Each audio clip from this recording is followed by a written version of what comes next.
Oke, halo, selamat siang. Ini sudah ada para narasumber yang sudah hadir. Ada Pak Astera Primanto Bakti. Pak Astera, selamat siang, Bapak.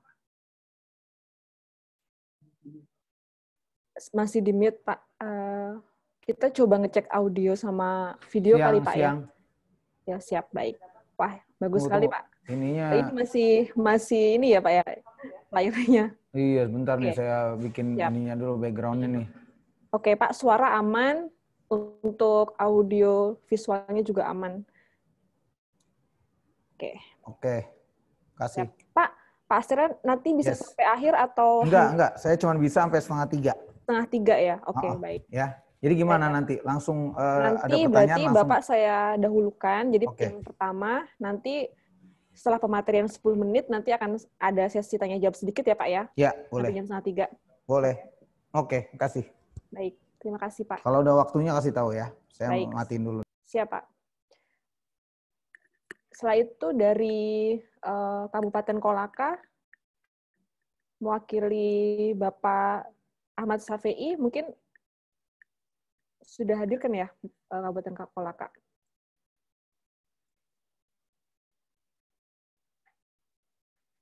Oke.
Kabupaten Kolaka, cek sound. Oke, siap. Oke, selamat siang. Dengan Ya, saya selamat siang. Bapak Syafei atau dengan Pak Syafei? Protokol Pak Randy. Oke, baik.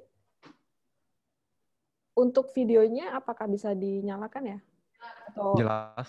oh Clear. jelas ya, oke, baik. Ya, sip. Audionya sudah bagus. Sudah bagus. Iya, kita akan mulai jam 2 pas ya, Mas ya nanti. Berarti jam 3 di sini, Pak. Oke, baik. Jam 3 di situ ya, di Iya. Kolaka, Sulteng. Oke, thank you, Mbak. Terima kasih, sama-sama.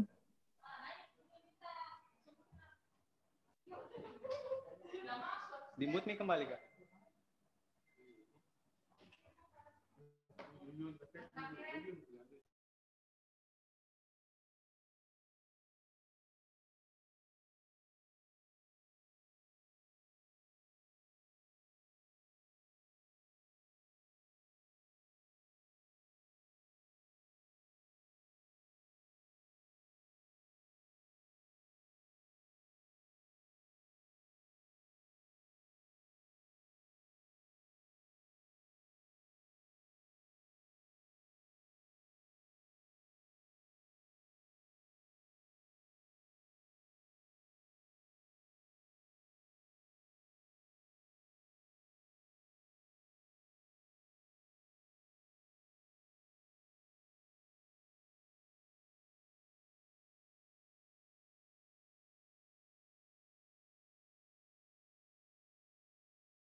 Halo, selamat siang, Pak Syafei. Sudah masukkah di ruang Zoom?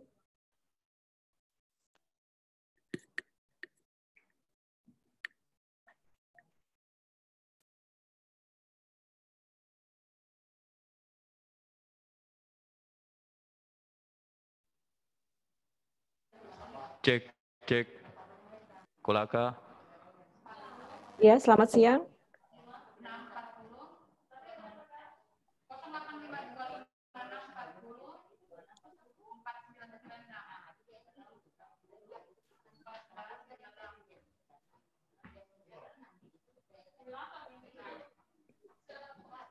Untuk para narasumber bisa dinyalakan kameranya mungkin ya, karena kita sudah pukul 2 siang.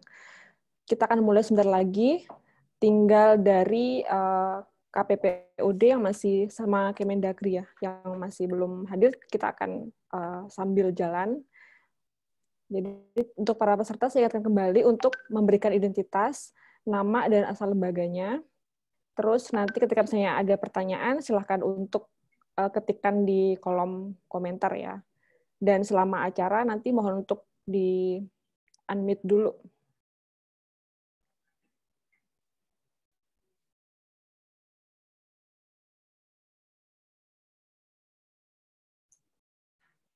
Oke, sambil menunggu pemateri yang masih belum hadir, ada dari Kemendagri dan KPPUD, saya akan membuka acara pada siang hari ini.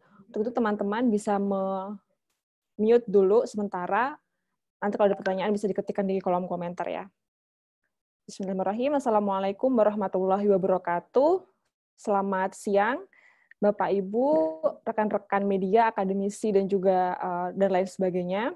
Pada siang hari ini kita kita akan berbincang dalam forum online yang diselenggarakan oleh Alinia bersama saya Nurul Nur Azizah yang akan memandu, dan kita nanti akan ada 4 narasumber yang hadir pada siang hari ini dari berbagai elemen, ada pemerintah pusat, pemerintah daerah, dan juga nanti ada komite pemantauan gitu. Nah, di sini teman-teman semuanya, tema pada siang hari ini adalah memacu investasi, memacu harmoni pusat dan daerah. Ini terkait dengan Undang-Undang Cipta Kerja ya. Kita akan berdiskusi bersama, mengupas bagaimana Undang-Undang Cipta Kerja kemudian bisa harmonis, upaya-upayanya itu apa aja kepada kebijakan dan juga kepada lembaga di pemerintah daerah gitu. Karena selama ini mungkin juga masih ada ketika misalnya penyusunan itu ada pro kontra dan sebagainya, bagaimana kemudian pemerintah daerah itu terakomodir gitu. Tapi di sini nanti kita akan membahas secara lebih detail bagaimana kemudian pemerintah pusat itu menjamin akan ada harmonisasi gitu ketika itu diterapkan nanti. Nah, saya sekarang sudah bersama dengan beberapa narasumber ya yang sudah hadir di Zoom. Itu ada Bapak Astera Primanto Bakti. Beliau merupakan Dirjen Perimbangan Keuangan Kementerian Keuangan RI. Selamat siang, Pak Astera. Selamat siang, Mbak. Siang, oke. Bapak. Assalamualaikum. Waalaikumsalam warahmatullahi wabarakatuh, Bapak. Nanti untuk sesinya berarti Bapak yang paling awal, Pak, ya, karena Bapak tidak bisa sampai akhir, sampai jam 2:30 aja. Makasih. Oke. Makasih. Nah, yang kedua, Bapak Muhammad Hudori, Sekretaris Jenderal Kemendagri, kita akan tunggu karena Bapak masih belum hadir di ruang Zoom. Setelahnya ada Bapak Ahmad Syafi'i, Bupati Kolaka. Beliau merupakan koordinator wilayah Sulteng dan juga anggota dari Asosiasi Pemerintah Kabupaten Seluruh Indonesia atau APKASI. Selamat siang, Bapak Syafi'i. Sudah hadir di ruangan? Zoom kah? Oke, tadi ada protokolnya. Selamat siang. Selamat siang. Saya informasikan Pak Bupati karena ada acara lain, jadi mungkin agak telat dari acara yang sekarang ini sedang dilaksanakan yang tidak kalah pentingnya dengan acara ini. Oke, baik. Nanti tapi beliau bisa terkonfirmasi untuk hadir. Oke, baik. Nanti bisa langsung menyalakan kamera ya, Pak. Nanti kalau misalnya sudah hadir, silakan nanti mengkonfirmasi. Oke, terima kasih banyak. Nah, selanjutnya nanti ada narasumber yaitu Pak Robert Endi Jaweng. Beliau merupakan Direktur Eksekutif Komite Pemantauan Pelaksana Otonomi Daerah atau KPPOD. Siang hari ini sudah hadirkah Bapak Robert?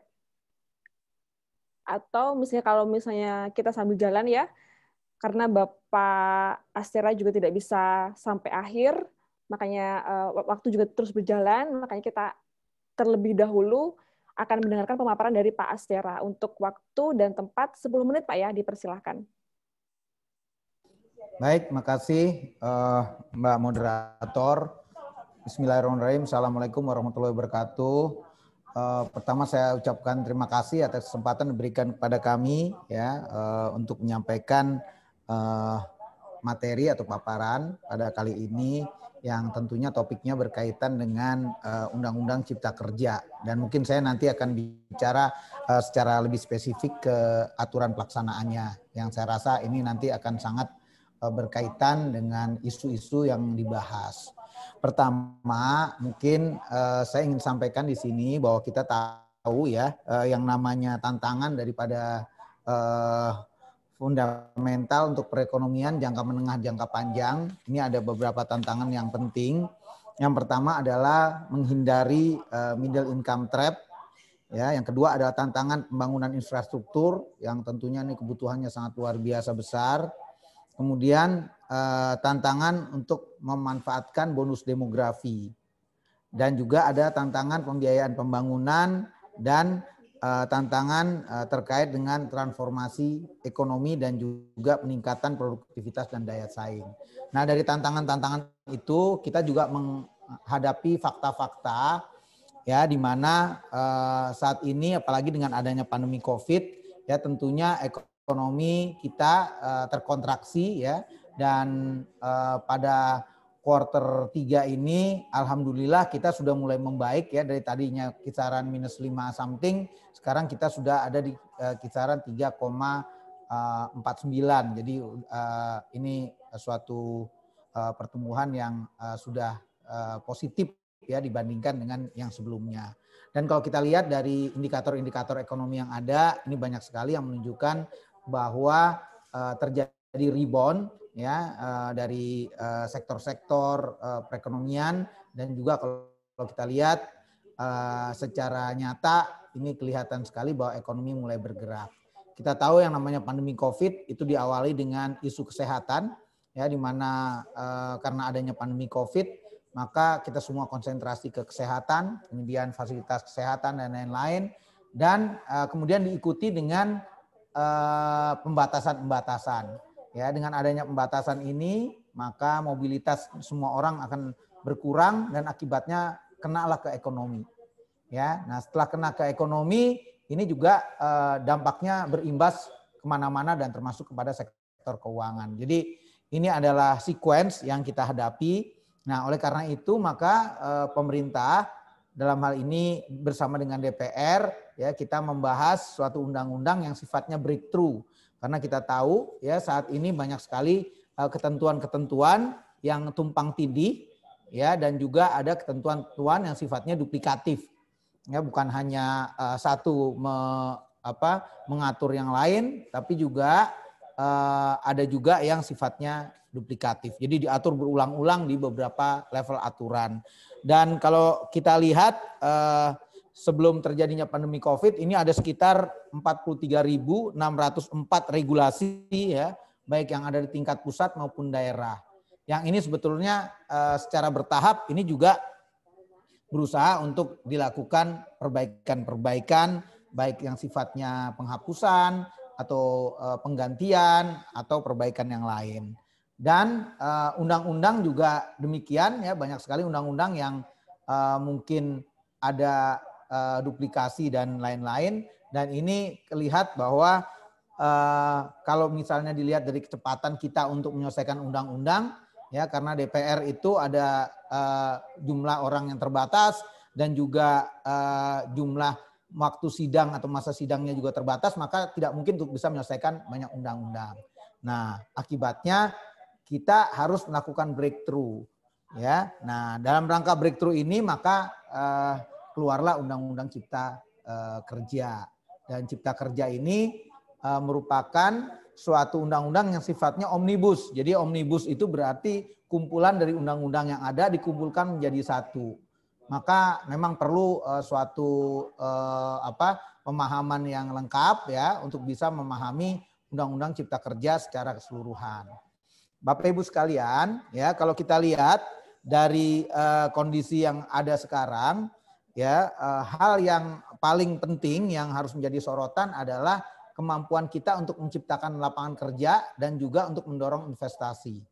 Ya, kalau kita lihat dari peringkat ease of doing business ya di slide berikutnya, jadi Indonesia ini saat ini peringkatnya ada di nomor 73. Dan kalau dilihat dari Global Competitiveness Index itu kita ada di ranking 50 dengan skor 64,6. Di mana yang menjadi penilaian di situ mulai dari institusi, infrastruktur, makroekonomi dan lain-lain. Nah, ini adalah satu hal yang sangat penting ya untuk menjadi perhatian kita sehingga kita perlu melakukan breakthrough. Dan kalau kita lihat dari lapangan kerja yang ada, ini sekarang dengan adanya pandemi Covid ini ada perusahaan-perusahaan yang tadinya berjalan kemudian terpaksa harus menutup usahanya. Jadi saya rasa ini sangat inline dengan kebutuhan yang ada ya. Oleh karena itu maka kita menciptakan Undang-Undang Cipta Kerja. Nah, kaitannya dengan daerah bagaimana? Ini mungkin saya akan bicara satu hal yang terkait dengan ini harmonisasi kebijakan ya, terutama kebijakan fiskal ya antara yang ada di pusat dan daerah. Slide berikutnya tolong. Jadi regulasi-regulasi terus. Selanjutnya regulasi-regulasi yang ada terus, bukan yang ini. Regulasi yang ada ya di sini yang menjadi domain daripada Kementerian Keuangan ya atau yang terkait. Yang pertama adalah pengelolaan investasi atau LPI, kemudian kemudahan berusaha di bidang perpajakan, kemudian kawasan ekonomi dan pajak daerah dan retribusi. Mungkin saya akan sorot yang bagian terakhir nih, yang pajak dan retribusi daerah karena ini ada kaitannya dengan daerah. Dan kalau kita lihat lanjut di slide berikutnya, di dalam undang-undang tersebut ya atau yang terkait dengan PDRD ini terdapat 5 hal penting ya, ada di slide selanjutnya tolong.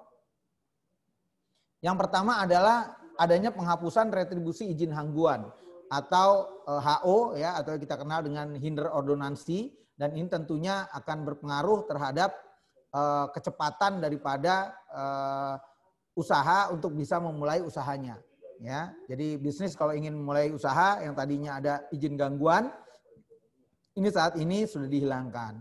Yang kemudian yang kedua adalah ini yang paling penting, yaitu pemerintah sesuai dengan program prioritas nasional dapat melakukan penyesuaian tarif pajak dan retribusi yang berlaku secara nasional. Nah, di sini maksud dan tujuannya adalah jika ada program prioritas nasional yang dirupakan dalam bentuk suatu proyek dan pemerintah ingin mendapat atau memberikan dukungannya secara maksimal, maka selain daripada insentif yang diberikan pusat, maka daerah juga bisa memberikan insentif. Nah, supaya ini ada pemberian insentif yang sifatnya seragam, maka pemerintah di sini bisa untuk melakukan penyesuaian tarif. Karena saat ini ya dengan berlakunya Undang-Undang PDRD, kenyataannya banyak sekali daerah yang selalu akan memaksimalkan penerimaan daerahnya melalui tarif yang tinggi maupun perluasan daripada skop daripada pajak tersebut. Sehingga akibatnya kadangkala ini bisa menimbulkan dampak ya terhadap waterfall daripada investasi kalau dihitung feasibility studies-nya. Nah, ini yang hal yang pertama ingin direct oleh pemerintah, tapi kita lakukan secara selektif. Jadi ini tidak digebiah-uyah ya kalau kata orang Jawa, tapi dilakukan secara selektif. Makanya hanya untuk proyek-proyek prioritas nasional, di mana itu sudah ada aturannya. Yang namanya proyek prioritas nasional itu proyeknya apa saja.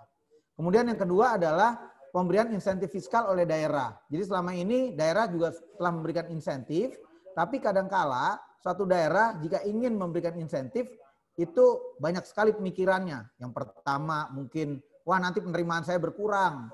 Atau yang kedua, wah nanti saya diperiksa nih sama BPK, sama KPK, sama APH yang lain. Ya, karena mungkin tidak memiliki legal base yang cukup kuat. Menurut saya sih sebenarnya bukan legal base, karena legal base-nya sebenarnya kuat. Tapi kebanyakan adalah confidence ya untuk memberikan itu. Makanya kita atur di sini bahwa gubernur, bupati, wali kota dapat memberikan insentif ya, dan ini ditetapkan dengan perkada sehingga harapannya ini bisa lebih cepat ya pemberian insentif dan juga bisa lebih efektif. Yang keempat adalah perbaikan mekanisme evaluasi baik yang sifatnya preventif yaitu raperda maupun yang perbaikan yang sifatnya korektif atau perbaikan-perbaikan atau penyesuaian. Jadi di sini sebetulnya sudah berjalan dengan baik ya, cuma di sini kita ingin menjalankan fungsi koordinasi yang baik. Jadi Kementerian Keuangan dan Kemendagri ini kan menjalankan dua fungsi yang berbeda. Nah, dari Kementerian Keuangan ini lebih kepada mendorong alignment. Ya seperti tadi yang butir 2 ini penyesuaian tarif, ya, kemudian ada pemberian insentif fiskal, yang keempat ini adalah mekanismenya bagaimana. Jadi supaya align antara kebijakan pusat dengan daerah. Karena seringkali ya kita menghadapi permasalahan ada suatu program pemerintah yang ternyata pada saat implementasinya ini memiliki masalah. Dan yang terakhir adalah pemberian sanksi. Jadi dalam hal ada rekomendasi-rekomendasi yang sebetulnya harusnya dijalankan, tapi tidak dijalankan, maka kita bisa memberikan sanksi melalui pemotongan DAU atau DBH. Jadi harapannya supaya daerah juga memiliki compliance yang tinggi. Ini sebetulnya terkait kepada tadi evaluasinya. Karena saat ini terus terang saja tidak semua daripada Raperda atau Perda itu masuk ke kami, ya, ke Kementerian Keuangan. Jadi harapan kami dengan aturan ini, maka kita bisa sama-sama melihat, ya, sesuai dengan mekanisme yang ada, dan kita berikan masukan. Dan tentunya nanti ini bisa dibahas bersama, ya, sehingga daerah-daerah yang memiliki peraturan juga tidak mengalami shock, ya, dalam hal ini, misalnya kaitannya dengan keuangannya atau dengan hal-hal lain yang menjadi kebijakan daerah.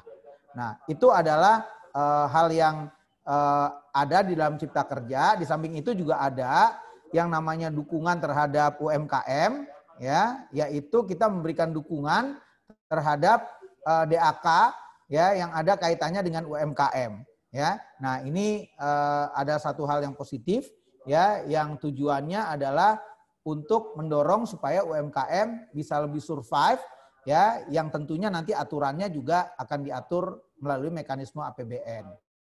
Serta ada hal lain yang mungkin di sini tidak tertulis di sini, yaitu dukungan daripada pemerintah pusat untuk bisa memberikan insentif, ya, untuk daerah-daerah yang dapat melakukan simplifikasi daripada ketentuan yang terkait dengan perizinan dan lain-lain. Nah, ini juga saya rasa satu hal yang positif. Jadi, in short atau simpulannya, sebetulnya apa yang kita atur di sini adalah sesuatu yang sebetulnya sudah berjalan, namun kita ingin memberikan penguatan-penguatan, dan yang terpenting adalah synchronize, ya, antara kebijakan pusat dengan kebijakan daerah. Jadi sama sekali tidak ada maksud untuk mengurangi otonomi daerah, ya, tapi lebih kepada sinkronisasi. Mungkin itu yang bisa saya sampaikan. Terima kasih. Saya kembalikan kepada Mbak Moderator. Oke, terima kasih Pak Astera. Tadi sudah memaparkan tentang terkait apa sih yang berubah dan ternyata kan memang menguatkan, ya Pak, ya, menguatkan lagi apa yang sudah ada, dan komitmennya juga untuk mensinkronisasi gitu. Nah, cuman kan kadang itu di Pulau Jawa misalnya sama pulau luar Jawa gitu kan beda-beda Pak nih karakteristik daerahnya. Dan bagaimana pendekatannya kemudian Pak untuk bisa agar diterima dan kemudian bisa jalan bareng gitu. Itu akan ada beda juga nggak Pak pendekatan untuk approach ke masing-masing daerah?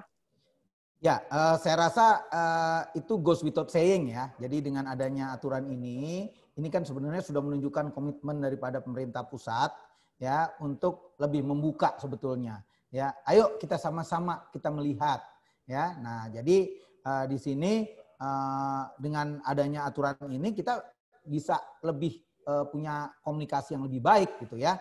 Dan nanti bisa bentuknya macam-macam, bisa ada forum konsultasinya atau bimbingan teknis, ya, dan lain-lain. Dan tentunya kami bersama dengan Kemendagri, ya, selalu berkoordinasi. Jadi supaya ini juga inline dengan kebijakan pemerintahan daerahnya bagaimana. Mungkin itu. Oke. Ada berapa banyak aturan Pak yang di daerah itu yang berpotensi disinkronkan nanti pasca kehadiran Undang-Undang Cipta Kerja? Ya, sekarang kita masih belum tahu, ya, karena ini kan kita masih baru mulai berjalan, ya. Tentunya nanti kita akan stock taking, ya, mana saja ketentuan-ketentuan yang perlu dilakukan adjustment, ya. Kalau sudah baik, ya kita dorong, ya. Kalau misalnya perlu di adjustment, ya kita adjust, ya. Kalau misalnya baru rencana, ya rencananya kita luruskan supaya align antara pusat dengan daerah. Mungkin begitu. Oke. Untuk ini Pak, yang OSS itu kan juga termasuk bagian dari sinkronisasi Pak, ya, secara online dan nasional ke daerah. Nah, kemungkinan akan seperti apa Pak bayangan OSS nanti ke depan gitu ketika pasca undang-undang ini dijalankan gitu Pak? Mungkin saya tidak akan menjawab secara spesifik, ya, karena sebenarnya nanti ini akan sama juga dengan yang lain. Ya, yang jelas kita akan lihat permasalahan yang ada itu apa.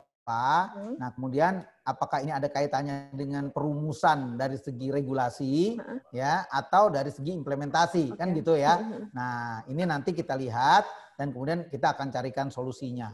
Dan kita juga menggunakan tadi, ya, stick and carrot, ya. Kalau misalnya bisa kita dukung, ya tentunya kita tadi akan bisa dapat memberikan insentif untuk simplifikasi atau perbaikan-perbaikan yang dilakukan oleh Pemda, ya, dalam rangka mendukung investasi. Dan investasi kan ke belakangnya tentunya akan menambah lapangan kerja yang ada di daerah dan juga termasuk di mana saja sebetulnya. Bicara soal potensi investasi Pak, ini ada yang nanya Pak, berapa sebenarnya besar potensi investasi yang diperoleh dari sinkronisasi itu Pak? Ada nggak sih bayangan target Kak, sebenarnya target Pak, ya, atau enggak hitung-hitungan lah Pak di pemerintah pusat? Ya saat ini kita masih menganalisa ya, karena kan terus terang aja kita bicara potensi nih, ya. Nah, potensi ini yang sekarang belum ada, jadi ada, ya. Nah ini mungkin kita akan lihat, tapi yang jelas kami secara umum melihat sebetulnya banyak daerah-daerah yang menjadi favorit ya buat investasi. Nah, namun ada juga permasalahan yang belum selesai di sana. Nah, ini yang mungkin nanti bisa kita bantu selesaikan ya sehingga tadi ya kalau udah sinkron ya tentunya nggak ada duplikasi aturan, ya nggak ada duplikasi insentif, nggak ada duplikasi biaya dan lain-lain. Mungkin itu nanti yang bisa kita lihat.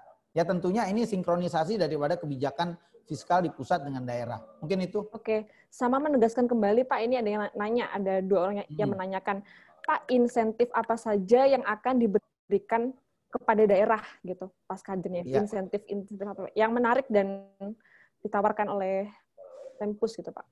Ya, jadi sebagaimana kita ketahui di dalam APBN itu ada yang namanya transfer ke daerah dan dana desa. Ya, di dalam akunnya di situ ada yang namanya dana insentif daerah ya atau DID ya. Nah, bedanya DID yang dulu dengan yang sekarang, kalau yang dulu itu DID itu selalu menghitungnya hanya post. Jadi setelah kejadian ini baru dianalisa diberikan reward. Nah, sejak tahun ini kita mulai membuka ya kemungkinan untuk diberikan reward di tengah jalan. Seperti yang jalan di tahun 2020 ini, kita punya yang namanya DID tambahan. Nah, ini kita sedang memikirkan reward-reward yang ada dan nanti kalau misalnya bisa juga nanti diberikannya di tahun 2021 atau 2022. Jadi tergantung daripada mekanisme APBN yang ada. Mungkin itu. Teman-teman kalau misalnya ada pertanyaan silakan sebelum Bapak Astera nanti mengakhiri sesinya, silakan waktu 5 menit lagi. Silakan untuk mengetikkan pertanyaannya di kolom komentar ya. Terus sambil saya menyapa dari para narasumber yang sudah hadir tadi di tengah-tengah pemaparan Bapak, ada Bapak Robert dari KPPOD. Selamat siang Bapak. Selamat siang Mbak, selamat siang Pak Astera. Selamat siang Pak Robert. Ya Pak, ketemu lagi. Iya, senang nih bisa ketemu Bapak. Baik. Sama-sama. Sehat ya Pak ya? Oke. Alhamdulillah sehat. Alhamdulillah. Oke, untuk dari Kemendagri, mohon maaf Pak Hudori ternyata tidak bisa hadir, cuman digantikan dengan Bapak Direktur BUMD, BULD dan Barang Milik Daerah, Bapak Budi Santoso. Selamat siang, Bapak. Selamat siang. Selamat siang, Pak. Sehat, Pak ya, Pak Budi? Ya, sehat, alhamdulillah. Alhamdulillah. Ya. Bapak, setelah itu ada, oke, Bapak Syafei, Bupati Kolaka, sudah hadirkah, Pak? Oke. Selamat siang, Bapak Syafei.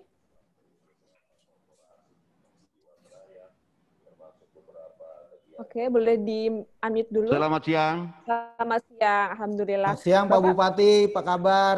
Alhamdulillah, baik Pak. Terima kasih Pak Dirjen. Ya, sehat selalu Pak. Ya.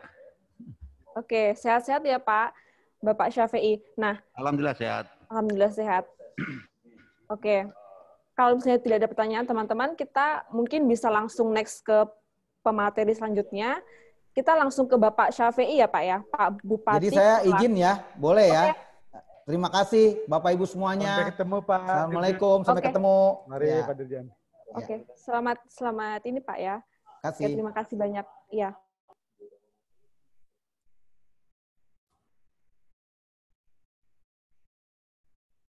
Oke, untuk Bapak Syafei dari Bupati Kolaka yang juga merupakan koordinator wilayah Sulawesi Tenggara, merupakan juga anggota Asosiasi Pemerintah Kabupaten Indonesia ya, atau APKASI, bisa memaparkan materinya Pak, atau memaparkan ininya?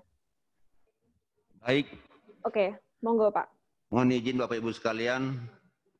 Bismillahirrahmanirrahim. Assalamualaikum warahmatullahi wabarakatuh. Pertama saya ingin menyampaikan terima kasih banyak pada Pak Ketua APKASI, Bupati Banyuwangi yang memberikan amanah kepada saya untuk menyampaikan beberapa hal terkait acara kita hari ini. Bapak Ibu sekalian terhormat, saya kira kami dari APKASI juga sudah beberapa kali mengadakan pertemuan terkait ini. Terkait dengan investasi, saya kira ini selalu yang diharapkan oleh daerah. Yang terpenting bagi kita, daerah tentu sangat mengharapkan investasi itu datang ke daerah, tapi dengan harapan kita bahwa memang ada sinkronisasi investor yang datang itu agar betul-betul juga bisa harmoni dengan kita yang ada di daerah. Yang banyak ini kan kadang-kala kalau sudah terbit, sudah datang ke sana, datang ke daerah, kemudian kita di daerah dianggap tidak punya kewenangan sedikit pun. Dan olehnya itu saya meminta agar supaya mungkin ini yang diperjelas. Dalam nanti PP atau peraturan dengan undang-undang terkait dengan undang-undang nomor 11 ini, diperjelas itu. Di mana kewenangan pusat dan di mana kewenangan daerah. Agar supaya terjadi yang kita harapkan ada sinkronisasi di daerah. Jika ini terjadi, saya kira ini yang sangat diharapkan oleh daerah. Nah, olehnya itu, selain itu, saya kira tata ruang juga ini perlu diatur dengan baik. Kita di daerah, di dalam menetapkan tata ruang ini, memang terlalu banyak implikasinya, terlalu banyak aspek-aspek lain yang harus kita koordinasikan, yang memang di daerah dirasakan juga ini menyulitkan. Sehingga ini juga jika kita selalu akan mengacu kepada tata ruang yang dibentuk oleh daerah, daerah juga akan kepayahan di situ karena kadang-kala kita mengurus RTW ini sampai setahun 2 tahun loh baru bisa terbit karena banyaknya koordinasi-koordinasi yang harus kita lakukan yang juga kadang-kala ya di tempat lain kebijakannya berbeda, tempat lain juga kebijakannya berbeda. Kita seperti kita di Kolaka ini pengalaman kita waktu mengurus tata ruang ini wilayah yang berkaitan dengan kawasan kehutanan atau konservasi yang jelas-jelas kebijakan pemerintah pusat mengatakan bahwa ini adalah tidak dalam kawasan konservasi, tapi daerah tertentu mengatakan ini konservasi. Kita mau bagaimana ini? Disitulah penghambat-penghambat, belum lagi di pertanahan. Di pertanahan juga seperti itu. Inilah hambatan-hambatan kita dalam pembuatan RTRW yang seharusnya ini menjadi acuan kita jika ada investasi yang akan ditanam di daerah. Saya kira 2 hal ini yang terpenting. Yang kemudian yang ketiga, sayang sekali Pak Sekjen Kemendagri tidak hadir. Ini juga yang harus diperjelas terkait dengan tadi kewenangan, yang kedua dengan RTRW, yang ketiga terkait dengan pajak dan retribusi. Di dalam Undang-Undang Nomor 28, pajak dan retribusi itu sangat dibatasi. Padahal ada saja kemungkinannya usaha-usaha baru yang berinvestasi di daerah itu yang kemungkinannya sesungguhnya kalau kita membaca dasar Undang-Undang 23 itu sebenarnya dapat ditarik pajak dan retribusinya hanya karena di dalam Undang-Undang 28 sudah dibatasi hanya dengan 11 ketentuan itu sehingga kita juga menjadi sulit. Daerah ini apapun alasannya kehadiran kepala daerah bukan hanya sekedar untuk menindaklanjuti menyikapi apa yang ada dari pusat, tapi kita di daerah juga ini kan ada janji-janji politik kepala daerah yang harus dilaksanakan yang kalau kita hanya berharap sumber pendapatan daerahnya bersumber dari pusat, ini saya kira juga tidak bisa jalan. Nah, olehnya itu kita berharap bahwa ini juga kami diberi peluang yang cukup agar supaya kami juga bisa melakukan pungutan-pungutan dalam bentuk pajak dan retribusi sepanjang tidak bertentangan dengan peraturan perundang-undangan yang lebih tinggi atau tidak mempengaruhi secara keseluruhan investasi yang akan masuk di daerah kami. Saya kira ini 3 hal yang bisa saya sampaikan pada kesempatan ini. Mudah-mudahan bisa kita dapat mungkin penjelasan lebih lanjut. Yang pertama terkait dengan kewenangan itu sendiri agar supaya diperjelas.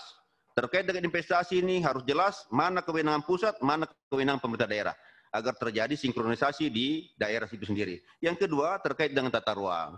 Kita berharap bahwa dalam pembentukan tata ruang daerah itu ya disederhanakanlah. Jangan terlalu banyak asistensi yang dilakukan oleh berbagai macam lembaga, kementerian yang kemudian terasa oleh kami bahwa itu menyulitkan. Yang ketiga terkait dengan pajak dan retribusi.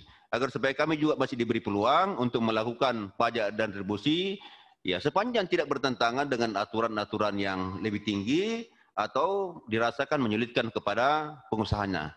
Saya kira ini, terima kasih. Assalamualaikum warahmatullahi wabarakatuh. Oke, baik, terima kasih Pak Syafi'i. Langsung menohok sekali 3 pernyataan yang Bapak sampaikan. Ini langsung saya lempar saja kepada Bapak Budi Santoso ya, sebagai Kemendagri, perwakilan Kemendagri. Bagaimana ini Pak tanggapannya dan mungkin memaparkan juga pemateriannya ya. Tadi yang disinggung soal kewenangan, terus juga pajak dan retribusi, terus tata ruang gitu Pak. Nanti mungkin bisa sambil dielaborasikan Pak. Silakan Pak, waktunya. Terima kasih moderator dan Pak Bupati Kolaka ya, mewakili Apkasi. Sekali lagi kami mohon maaf menceritakan dulu Mbak, kami juga mendadak ini mewakili Bapak Sekjen. Oke, silakan Pak. Belum tergambar ya, kira-kira diskusi awal ini seperti apa. Tadi yang disampaikan Bapak Bupati tadi dalam teori desentralisasi memang seperti itu. Namun kita semua tahu bahwa di negara Kesatuan Republik Indonesia ini menganut sistem pemerintahan, yaitu negara kesatuan. Jadi saya kira pasal 18 Undang-Undang Dasar 45 inilah kita sepakati bersama sebagai dasar penyelenggaraan pemerintahan di daerah. Kami juga, moderator, kami juga mohon maaf diminta ke Pak dari Alenia Forum Online, meminta kepada Pak Sekjen menyampaikan catatan ya terkait dengan memacu investasi, memadu harmoni pusat dan daerah. Kami jujur aja tidak mungkin menceritakan memacu investasi di pusat, artinya itu kan teman-teman BKPM ya yang lebih memahami. Dan yang untuk memacu investasi dan memadu harmoni di daerah, ini mumpung ada Pak Bupati, saya kira kita semua juga terbuka aja di sini. Investasi di daerah ini akan bisa terwujud di saat penyelenggaraan pemerintahan daerah itu berjalan harmonis. Artinya penyelenggaraan pemerintahan daerah yaitu antara kepala daerah dan pimpinan DPRD. Ini yang menjadi persoalan Mbak Moderator di dalam penyelenggaraan desentralisasi. Apalagi nanti sebentar lagi ada 270 kepala daerah yang baru. Nah ini tidak ada jaminan 270 kepala daerah baru ini segera dapat bersinergi dengan pimpinan DPRD masing-masing di daerah. Nah, kalau hubungan harmoni ini tidak terjadi dengan baik, saya kira untuk memacu investasi di daerah akan mengalami persoalan tersendiri. Memang ada beberapa persoalan lah yang harus kita selesaikan. Kita semua tahu bahwa investasi pemerintah daerah, salah satu filosofinya paling tidak ada 3. Yang pertama untuk meningkatkan pertumbuhan dan perkembangan perekonomian daerah. Yang kedua meningkatkan pendapatan daerah, tadi disampaikan Pak Bupati, ada undang-undang baru membatasi pemerintah daerah untuk mendapatkan pendapatan daerah atau meningkatkan pendapatan daerah. Ini memang seperti itu Pak Bupati, kondisi undang-undang kita dan harus kita ikuti bersama. Yang ketiga meningkatkan kesejahteraan masyarakat. Jadi investasi pemerintahan daerah ini paling tidak ada 3 filosofi tadi untuk meningkatkan pertumbuhan dan perkembangan perekonomian daerah, meningkatkan pendapatan daerah, dan meningkatkan kesejahteraan masyarakat. Inilah yang harus kita amankan terhadap kaitan dengan investasi yang ada di daerah. Yang jelas kata kunci di era desentralisasi ini, moderator dan peserta diskusi, menurut pendapat kami, bagaimana kita bersama-sama, terutama pemerintah pusat itu mendorong harmonisasi penyelenggaraan pemerintahan di daerah. Kata kuncinya itu, yaitu komunikasi yang baik antara kepala daerah dan pimpinan DPRD dalam bentuk apapun. Jadi ini yang menjadi catatan kami terkait dengan masalah ini. Mungkin itu yang dapat kami sampaikan. Sekali lagi, kami juga ikut mendengar aja, barangkali nanti ada beberapa sharing, masukan barangkali bagaimana untuk mewujudkan ini semua. Begitu, moderator, waktu kami kembalikan.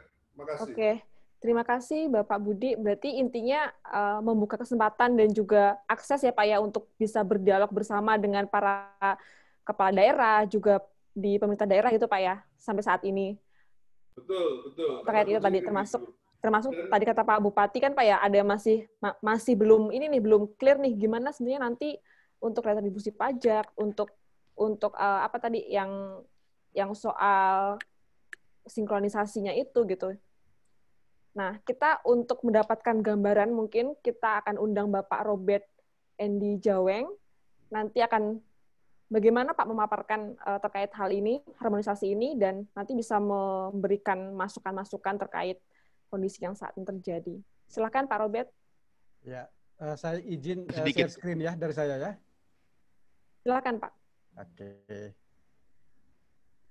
Ini nggak bisa share ya? Sudah Pak, sudah Oke. di allow. Ya. Oke. Ya.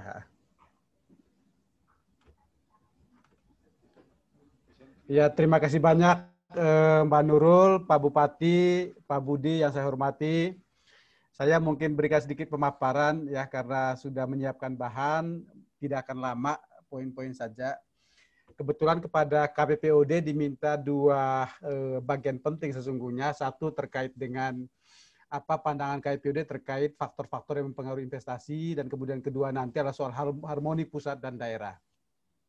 Nah, terkait yang pertama, kita semua tentu menjalankan ini termasuk menyusun Undang-Undang Cipta Kerja sebagai bagian dari pemenuhan komitmen atau 5 prioritas kerja dari Presiden Jokowi ya, yang semua kita sudah tahu, ya poin keempat dan ketiga itu soal reformasi regulasi dan reformasi birokrasi. Ya ini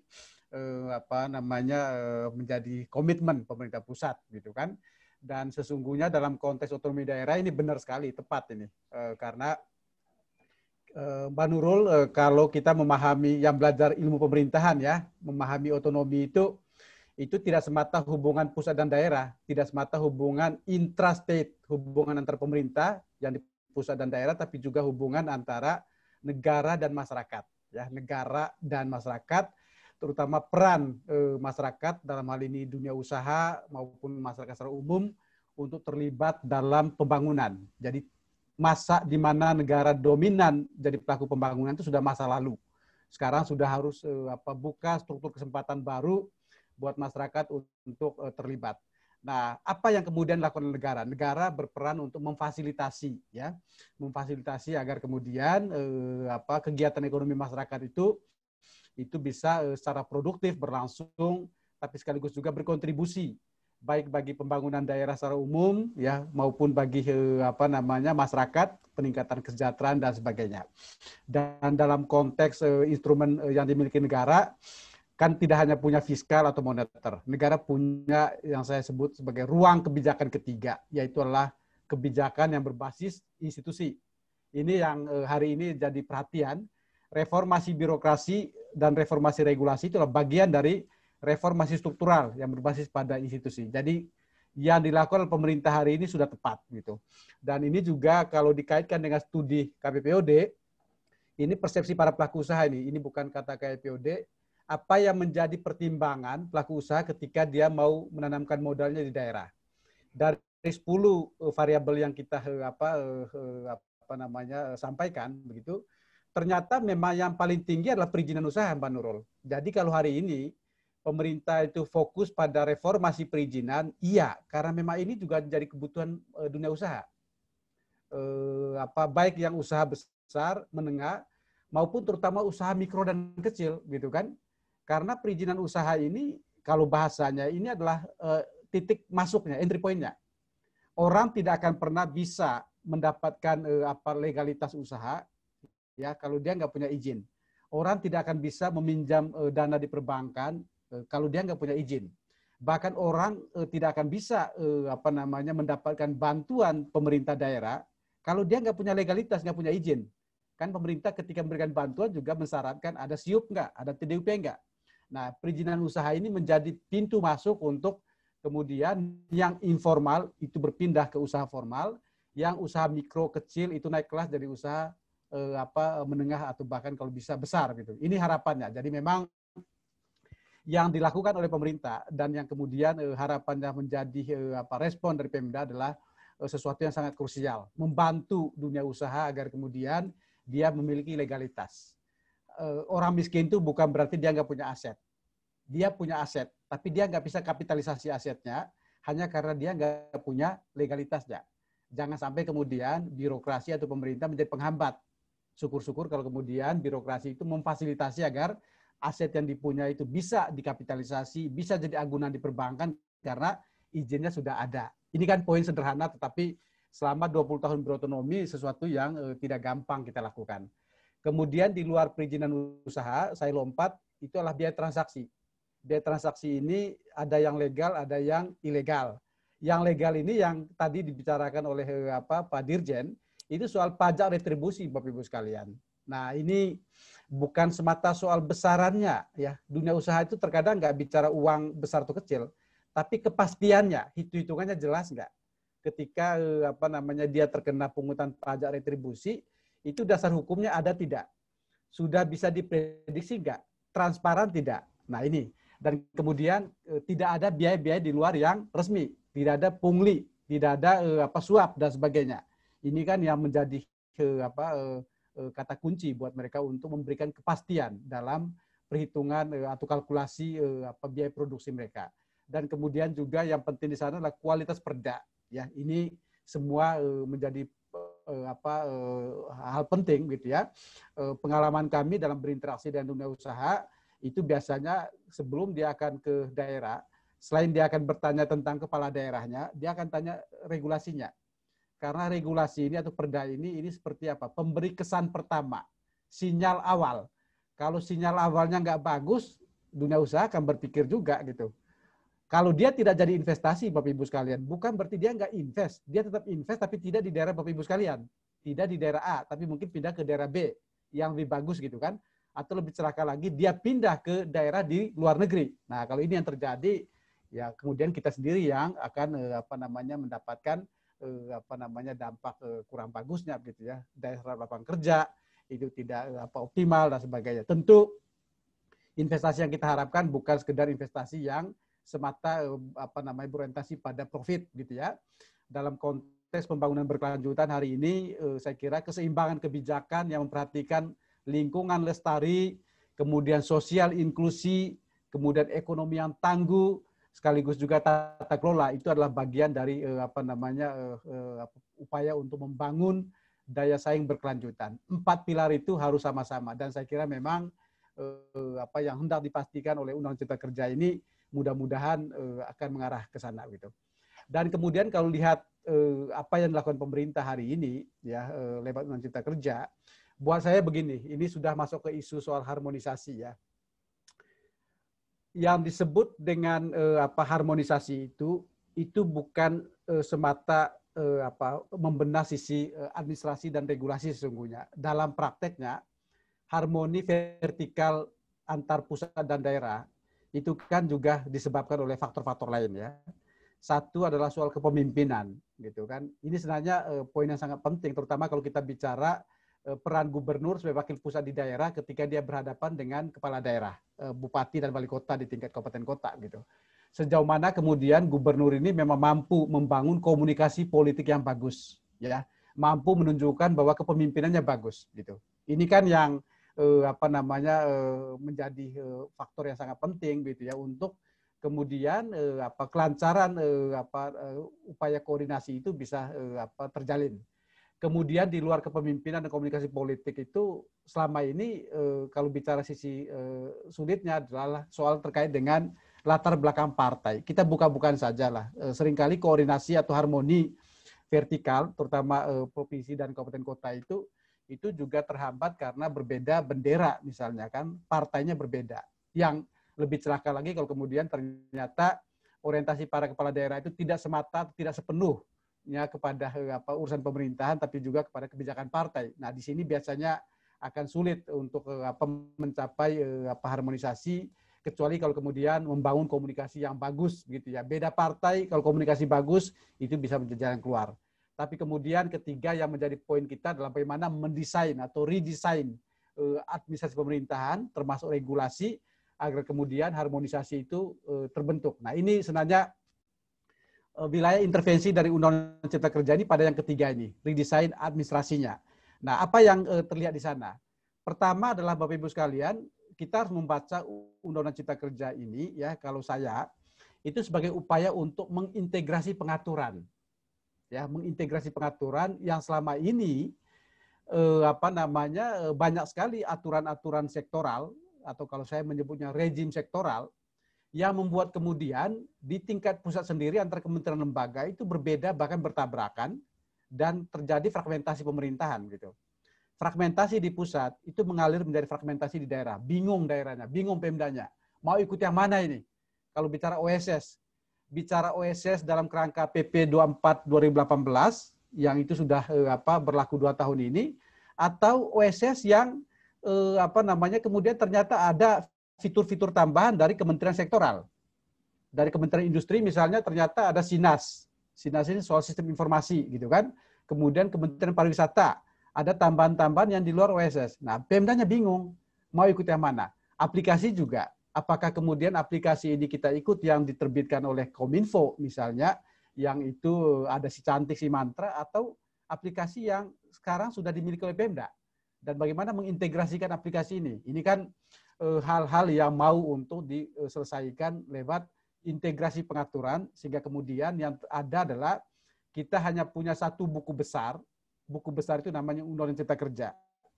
Tidak ada lagi kemudian rejim sektoral atau regulasi-regulasi sektoral yang akan mengatur perizinan, kemudian berusaha dan sebagainya, kecuali Undang-Undang Cipta Kerja. Undang-Undang Cipta Kerja ini lalu diterjemahkan ke dalam 40 peraturan pemerintah dan 4 peraturan presiden. Hanya itu, tidak kemudian menteri-menteri akan menyusun peraturan sendiri-sendiri. Ini kan semangat dari Undang-Undang Cipta Kerja adalah soal integrasi pengaturan. Kemudian kedua adalah mengurangi jumlah regulasi. Yang hari ini kita harus akui, regulasi kita itu sangat banyak, hiperregulasi. Bahkan ada yang mengatakan obesitas regulasi. Banyak sekali. Ada 40-an ribu regulasi pusat dan daerah yang mengatur soal investasi. Nah, ini kan sesuatu yang menjadi janggal gitu, karena yang diatur satu tapi pengaturannya itu bermacam-macam, berlapis-lapis gitu kan. Dan kemudian ketiga tentu Undang-Undang Cipta Kerja ini juga mendorong upaya simplifikasi jumlah dan jenis perizinan ya. Kalau selama ini banyak izinnya, saya nggak tahu Pak Bupati nanti mungkin cerita di Kolaka ada berapa jumlah izin, di tempat lain bisa 200 atau lebih dan sebagainya. Pertanyaannya adalah dari dua sisi. Apakah Pemda memang membutuhkan sedemikian banyak izin untuk fungsi pengendalian, ya fungsi legalitas gitu, dan kemudian dunia usaha memang butuh sedemikian banyak izin untuk dia bisa mengurus administrasi usahanya. Nah, ini kan pertanyaan-pertanyaan yang penting, dan kemudian kita melihat bahwa di Undang-Undang Cipta Kerja ini ada upaya untuk mengefisiensikan bisnis proses sekaligus mensimplifikasi jumlah dan jenis izin. Ini semangat besarnya yang ketangkap hingga hari ini begitu ya. Dan kalau lihat kebutuhan aktual hari ini Mbak Nurul, kita butuh kerja, Indonesia butuh kerja. Apalagi setelah pandemi ini harapannya kalau di masa pandemi banyak orang yang di PHK, ya banyak orang yang kemudian dirumahkan tanpa jelas kapan akan kerja lagi, bahkan tanpa dibayar begitu. Di masa pandemi ini kita tentu tidak berdiam diri, tidak tidur ya. Kita menyiapkan fondasi untuk transformasi ekonomi setelah pandemi gitu kan. Dan saya membaca Undang-Undang Cipta Kerja ini sebagai fondasi yang mungkin akan terasa kebutuhan aktualnya itu nanti ketika pandemi selesai. Kita butuh ternyata upaya debirokratisasi dan deregulasi gitu ya. Ini tingkatan-tingkatan yang mau diselesaikan gitu.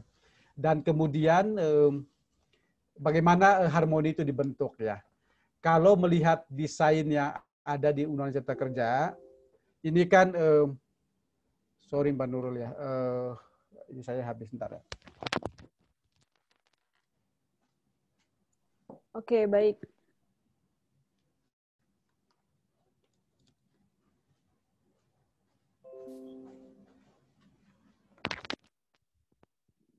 Saya melihat gini, halo Mbak Nurul. Sudah Pak, sudah bisa oke, jelas. Okay. Kalau melihat desainnya, ya ini semangat besar dari Undang-Undang Cipta Kerja ini juga adalah mau menegaskan bahwa kekuasaan penyelenggaraan pemerintahan itu ada pada presiden, gitu kan? Bahwa kemudian yang ada pada menteri, yang ada pada kepala lembaga, yang ada pada kepala daerah dan Pemda secara umum itu adalah hasil dari delegasi kekuasaan presiden. Karena penanggung jawab akhir itu adalah pada presiden. Tentu kita bisa berdebat ya.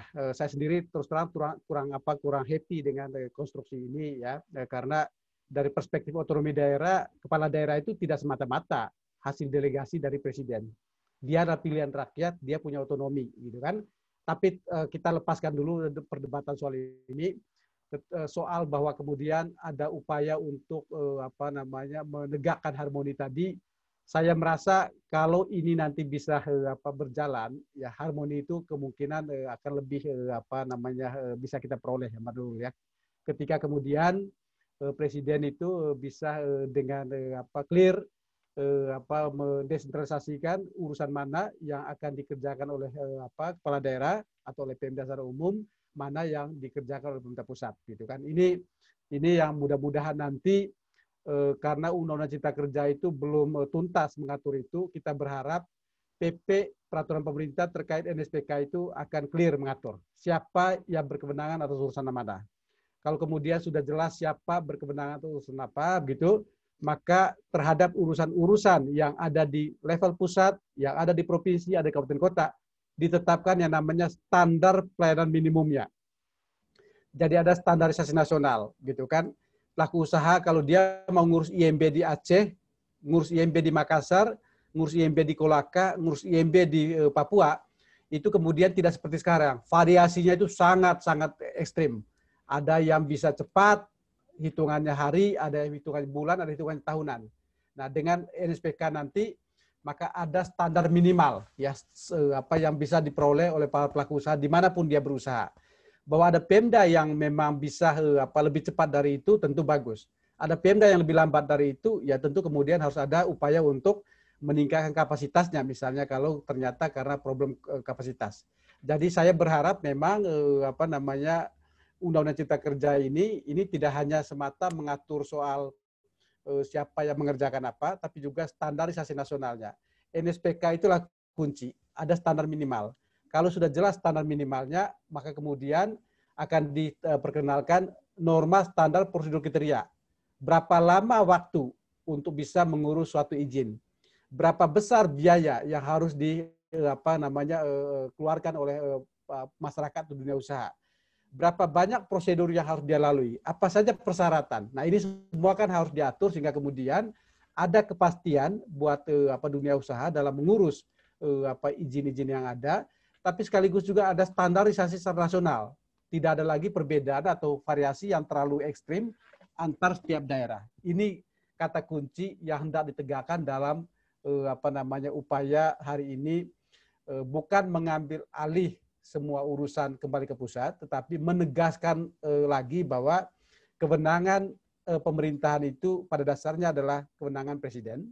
Presiden yang kemudian akan mendesentralisasikan untuk ke daerah dan mendelegasikan untuk para menteri dan kepala lembaga urusan-urusan yang menjadi kewenangan mereka. Gitu. Jadi memang tetap kembali nanti kepada kepala daerah. Kemudian ini kalau perdebatan dari sisi keilmuan sesungguhnya saya punya pemikiran lain begitu ya, bahwa yang ada di daerah itu kan bukan semata hasil pemberian presiden. Yang dirujuk itu bukan semata pasal 4 Undang-Undang 45, tapi pasal 18. 18 itu menegaskan bahwa otonomi itu bukan pemberian presiden. Bukan. Otonomi itu mandat konstitusi. Kan konstitusi yang mengatur pasal 18.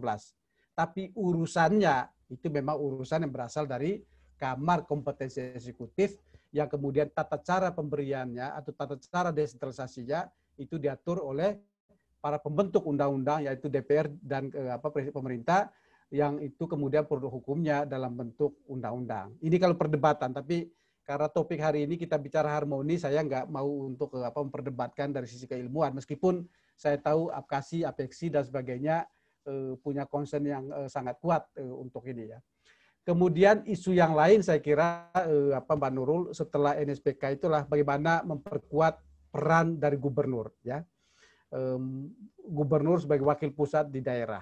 Ini yang ke depan itu harus benar-benar kita perkuat gitu ya. Sehingga kemudian koordinasi antar kabupaten kota dengan nasional itu tidak selalu harus di Jakarta. Ya, gubernur itu menjadi wakil pusat di daerah sekaligus representasi sesungguhnya daerah terhadap pemerintah pusat. Nah, sampai hari ini harus dikatakan gubernur kita atau provinsi kita itu seperti apa, the missing link gitu ya, mata rantai yang hilang atau yang terputus gitu. Karena memang tidak kuat kewenangannya, otoritasnya, sekaligus juga memang ada problem-problem tadi itu, soal kepemimpinan, soal komunikasi politik, soal berbeda warna partai, bahkan mungkin juga soal disiplin berpemerintahan, di mana ketaatan terhadap partai lebih tinggi ketimbang terhadap agenda pemerintahan dan sebagainya ya. Tetapi kita berharap memang apapun situasinya gubernur harus bisa memerankan diri sebagai wakil pusat di daerah, sehingga kemudian kebijakan-kebijakan nasional itu bisa berjalan efektif di daerah, tapi sekaligus juga aspirasi daerah itu kemudian meresonansi atau tercermin di tingkat pemerintah pusat. Isu lain adalah soal perda ya. Yang sangat krusial nanti selama ini kan disharmoni itu juga terjadi pada soal-soal perda ya. Perda tentu banyak pengaturannya. Ada perda yang terkait kehidupan sosial, ya soal diskriminasi dan sebagainya. Ada perda terkait internal pemerintahan, ada perda terkait lingkungan, tapi khusus terkait perda ekonomi ya.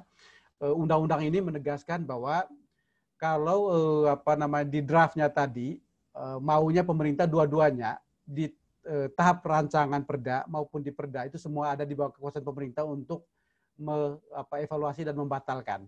Tapi karena Mahkamah Konstitusi sudah memutuskan tahun 2017 lalu bahwa kewenangan untuk pembatalan perda itu hanya ada pada Mahkamah Agung, maka kemudian pemerintah itu memperkuat di sisi prevensinya, pencegahannya, itu pada saat rancangan. Di sini kata kuncinya adalah bagaimana kemudian rancangan peraturan daerah, baik yang terkait perizinan maupun terkait pungutan pajak retribusi, gitu, tidak bisa serta-merta disahkan oleh Pemda sebelum itu direview dan dievaluasi oleh pemerintah pusat, gitu kan? Review dan evaluasi ini menjadi dasar untuk kemudian pemerintah pusat menerbitkan yang namanya nomor registrasi. Norek atau nomor registrasi ini sebagai pernyataan clear and clean bahwa rancangan perda itu tidak bermasalah, gitu kan? Ini penting justru buat dunia usaha juga atau buat masyarakat, gitu ya. Karena apa? Kalau pemerintah pusat, terutama dalam ini Kemendagri, mampu membendung di hulu, memfilter, mencegah munculnya perda bermasalah, ini buat masyarakat bagus. Selama ini Mbak Nurul, kita itu sesungguhnya marah juga terhadap perda-perda yang muncul ya, yang kita sudah bayar. Coba bayangkan, kita sudah bayar pajak 3 tahun, 4 tahun, 5 tahun karena suatu perda berlaku. Tapi ternyata di tahun kelima perda itu dibatalkan oleh pemerintah. Berarti selama ini kita bayar sesuatu atas dasar yang sebenarnya salah, gitu kan. Nah, kalau pemerintah pusat, terutama Kemendagri nanti, mampu mencegah di hulu, suatu rancangan perda tidak akan pernah bisa naik kelas menjadi perda, gitu, tanpa ada pernyataan clear and clean atau nomor registrasi di Kemendagri. Ini sesungguhnya menyelamatkan masyarakat. Dia tidak terlanjur membayar pajak atau retribusi atas sesuatu yang ternyata belakang hari dibatalkan, gitu kan. Jadi poin pentingnya adalah bahwa harmoni pusat dan daerah, terutama dalam kerangka regulasi atau perda, itu selain tentu akan menyelamatkan masyarakat dari membayar pajak atas sesuatu yang ternyata belakangan hari dicabut, juga sesungguhnya merapikan regulasi itu sendiri, bahwa kemudian regulasi yang benar akan berlaku sebagai produk hukum daerah yang definitif adalah sesuatu yang sudah disahkan atau sesuatu yang memang sudah clear and clean oleh pemerintah pusat. Kemudian kedua adalah bagaimana di daerah sendiri juga akan mengoptimalkan keberadaan instansi vertikal, terutama dari Kementerian Hukum dan HAM yang dia punya kanwil di provinsi yang memang sejauh ini untuk kemudian menjadi tenaga pendamping atau paling tidak sebagai mitra ya dalam perancangan peraturan daerah, gitu. Jadi kepala daerah dan DPRD ketika menyusun rancangan perda harus juga bisa optimalkan atau manfaatkan sumber daya pusat yang ada di daerah, gitu. Jangan kemudian tidak dimanfaatkan ketika dikirim ke Kemendagri ternyata perdanya itu perda yang bermasalah, gitu kan. Jadi selesaikan dulu di tahap awal di daerah sehingga kemudian ketika kirim ke atas, kirim ke Kemendagri itu paling tidak dari sisi teknis legal drafting ya itu sudah paling tidak sudah cukup bagus, cukup clear and clean, gitu. Nanti kalau sudah terjadi sudah terbentuk perda dan masih ada masalah, maka ranahnya itu adalah sudah ke judicial review di Mahkamah Agung. Karena itu perintah dari Mahkamah Konstitusi, gitu ya. Kita berharap yang di Mahkamah Agung ini tidak akan banyak atau makin berkurang. Karena apa? Karena pemerintah pusat sudah berhasil mencegah di hulu tadi. Sudah berhasil mencegah suatu rancangan tidak naik kelas dari perda karena Kemendagri sungguh serius misalnya untuk mereview dan mengevaluasi rancangan peraturan daerah. Tapi kuncinya adalah Kemendagri harus punya review tools yang bagus, yang akuntabel. Jadi daerah juga dapat gambaran apa sih sebenarnya yang disebut perda bermasalah, apa yang disebut perda yang suportif terhadap iklim investasi, apa perda yang distortif terhadap iklim investasi, itu semua harus jelas begitu ya. Jadi Kemendagri harus punya kriteria, punya kalau saya sebut review tools yang akuntabel, yang transparan, begitu sehingga kemudian semua pihak tahu. Jadi pemerintah daerah juga ketika nyusun perda dia akan menengok itu. Oh ini loh pagar-pagarnya, ini panduannya, ini pedoman yang disusun Kemendagri sehingga kemudian kita menyusun dalam kerangka yang ada gitu, tidak melewati atau melampaui pagar yang ada kalau tidak mau untuk belakangan hari ternyata disemprit dibatalkan. Kemudian saya kira yang penting juga Bapak Ibu sekalian adalah soal pendekatan perizinan ya. Ini juga bagian penting dalam harmoni ya. Kalau selama ini kita semua tahu ya, apa-apa saja di Republik ini semua izin gitu. Semua usaha itu harus punya izin. Kedepankan nggak begitu. Pendekatan perizinan berganti menjadi pendekatan berbasis risiko, risk-based approach. Risk-based-nya ini itu terutama kriterianya adalah dari sisi kesehatan, kemudian keamanan keselamatan, dan sisi lingkungan gitu kan. Dan belakangan hari muncul mungkin tidak ditambah misalnya sisi sosial budaya karena ada karakter lokal tertentu yang sangat kuat nuansa sosial budayanya. Seperti di Bali misalnya itu keberadaan subak, itu bagaimana kemudian investasi datang menciptakan lapangan kerja tapi juga tidak mengorbankan karakter dan kekayaan budaya setempat gitu kan. Ini masih menjadi diskusi tapi baik juga untuk dikembangkan diskusinya. Nah, terkait dengan kriteria itu yang nanti akan menentukan level risiko gitu ya. Risikonya itu risiko tinggi, risiko sedang, risiko rendah. Dan kemudian risiko ini akan menentukan jenis dari perizinannya. Jadi perizinan itu bahasa umum. Dalam perizinan itu ada 3 nanti. Kalau risikonya tinggi, maka dia harus mengurus izin. Kalau risikonya sedang, cukup dengan pemenuhan standar. Lewat namanya nanti sertifikasi standar gitu kan. Kalau risikonya rendah, itu hanya cukup registrasi untuk mendapatkan nomor induk berusaha. Nah ini yang mungkin penting untuk disadari bahwa tidak lagi semua itu harus izin. Ada klasifikasi yang cukup dengan standar, ada klasifikasi yang bahkan hanya dengan registrasi. Ini juga akan berdampak pada pengawasan, gitu kan? Kalau risiko tinggi, dia izin pengawasannya juga intensif atau sangat tinggi. Kalau risiko sedang, dia cukup standar dan pengawasan juga mungkin sedang. Risiko rendah itu kemudian akan registrasi dan pengawasannya mungkin juga tidak sangat kuat. Pertanyaan kunci di sini adalah yang tadi terkait harmoni, siapa yang menentukan risiko? Yang ngerti daerah kan Pemda gitu kan. Kalau Pemda tidak dilibatkan atau tidak diajak atau tidak menjadi bagian penting dalam proses penentuan risiko, Pemda kemudian belakangan hari bisa mengabaikan kalau terjadi masalah gitu. Nah ini yang penting untuk diperhatikan agar kemudian dalam penentuan risiko ini tidak hanya pemerintah pusat secara sepihak menentukan itu atau menggunakan tenaga ahli dari pemerintah pusat, tapi penting untuk melibatkan pemerintah daerah dan bahkan masyarakat ya untuk berkonsultasi sehingga kemudian mereka tahu. Saya kira itu Mbak Nurul, masih banyak yang saya sampaikan, tapi saya kita langsung ini dulu Pak ya. Kita juga akan berdiskusi Pak. Ini sudah sangat banyak banget input dari Pak Robert. Terima kasih banyak Pak Robert. Nah, sebelum nanti ke Pak Bupati yang juga akan kita kulik lebih dalam gitu, kita ke Pak Kemendagri dulu ya sama Pak Budi. Ini ada pertanyaan Pak, untuk menegaskan Pak ya, RPP apa saja yang sudah disiapkan Kemendagri sebagai turunan Undang-Undang Cipta Kerja saat ini Pak? Mungkin Bapak bisa menegaskan kembali apa yang sudah disiapkan dan sedang disiapkan oleh Kemendagri Pak saat ini terkait turunan RUU Cipta Kerja. Bukan, saya Undang-Undang Cipta Kerja ini, sorry.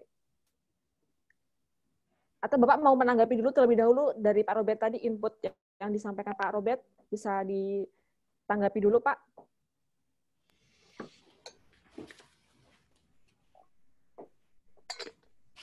Saya kira gitu, Mbak Nurul, dari Mas Robert bahwa beberapa masukan memang pelaksanaan desentralisasi seperti itu.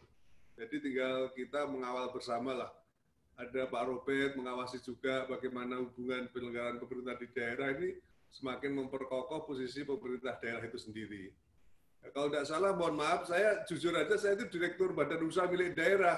Jadi mestinya yang mewakili Direktur Pendapatan atau yang ikut tim dalam penyusunan Undang-Undang Cipta Kerja. Setahu saya ada RPP kemudahan berusaha di daerah. Berizin di daerah itu hanya satu, Kemdagri. Dan itu sudah siap naik ke Bapak Presiden. Jadi dengan Pak Mendagri, Pak Tito Karnavian, Muhammad Tito Karnavian sangat luar biasa beliau untuk menggerakkan potensi yang ada untuk segera dinaikkan hal-hal yang sangat strategis, terutama untuk mendukung Undang-Undang Cipta Kerja tadi. Jadi tadi sudah kami sampaikan ada 3 filosofi investasi pemerintah daerah tadi. Nah, saya hanya ingin Bang Robert juga mohon dukungan juga bagaimana mengkondisikan, menciptakan kondisi investasi di pemerintah daerah ini.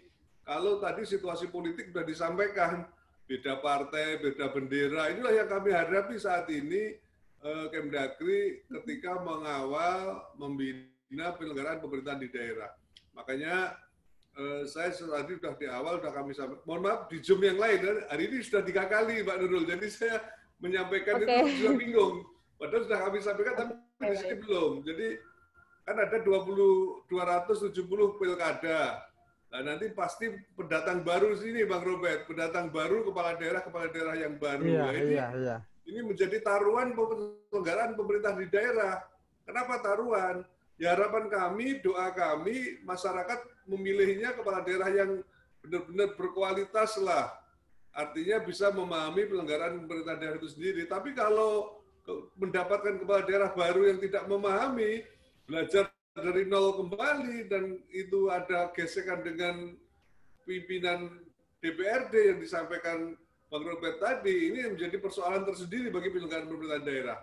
Boro-boro investasi, mengelola APBD aja dia selalu bersih tegang terus. Apalagi investasi suruh mau datang. Ini kan sesuatu yang sangat sulit diwujudkan di era desentralisasi ini. Kalau menurut saya, Bang Robert, semua teori, semua Undang-Undang 23, semua kami lagi dengan Kementerian Keuangan menyusun revisi Undang-Undang 33 ini, Bang Robert. Jadi revisi Undang-Undang 33 2004 ya tentang perimbangan keuangan pusat daerah itu. Jadi sekarang kita lagi mempersiapkan draftnya. Nah, hal-hal semacam inilah sebaik apapun aturan yang kita siapkan, yang penting aktor utama di daerah ini harus memahami juga kan begitu. Jadi kondisi-kondisi semacam inilah Mbak Nurul yang perlu kita pahami bersama. Nah, adapun arah kebijakan untuk mendorong pemerintah daerah mencapai target pengelolaan pemerintah daerah, paling tidak APBD kita semua tahu itu sebagai penggerak pertumbuhan ekonomi daerah untuk pengembangan perekonomian daerah dan UMKM. Pemerintah daerah harus mempunyai daya tahan yang memadai terhadap semua persoalan. Pengelolaan pemerintah daerah yang efektif dan efisien dan ekonomis tentunya.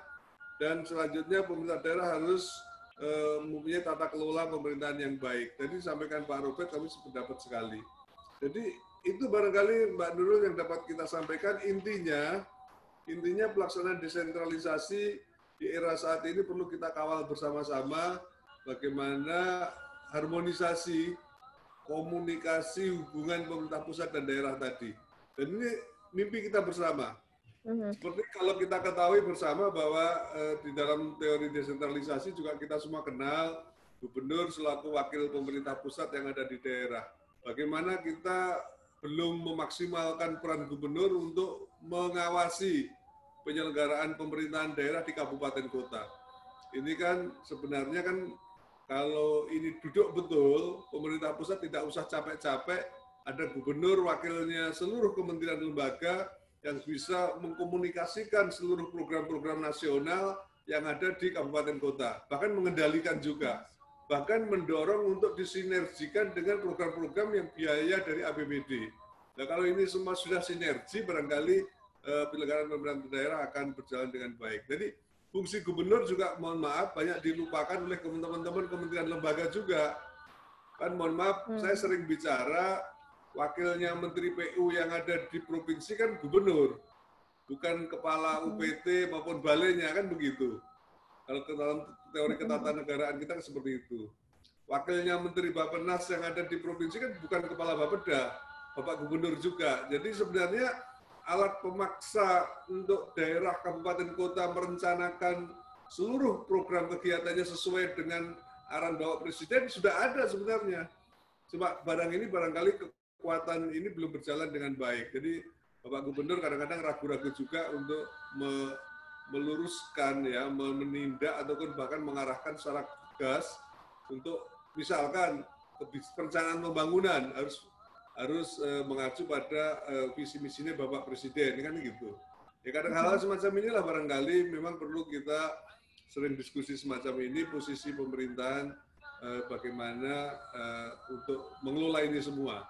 Bagaimana hubungan peran fungsi pemerintah pusat, peran gubernur, dan peran bupati wali kota. Nah, bagaimana kementerian lembaga yang tidak punya tangan di kabupaten kota misalkan. Nah, ini harus mau nggak mau kan harus memaksimalkan peran gubernur selaku wakilnya menteri yang bersangkutan.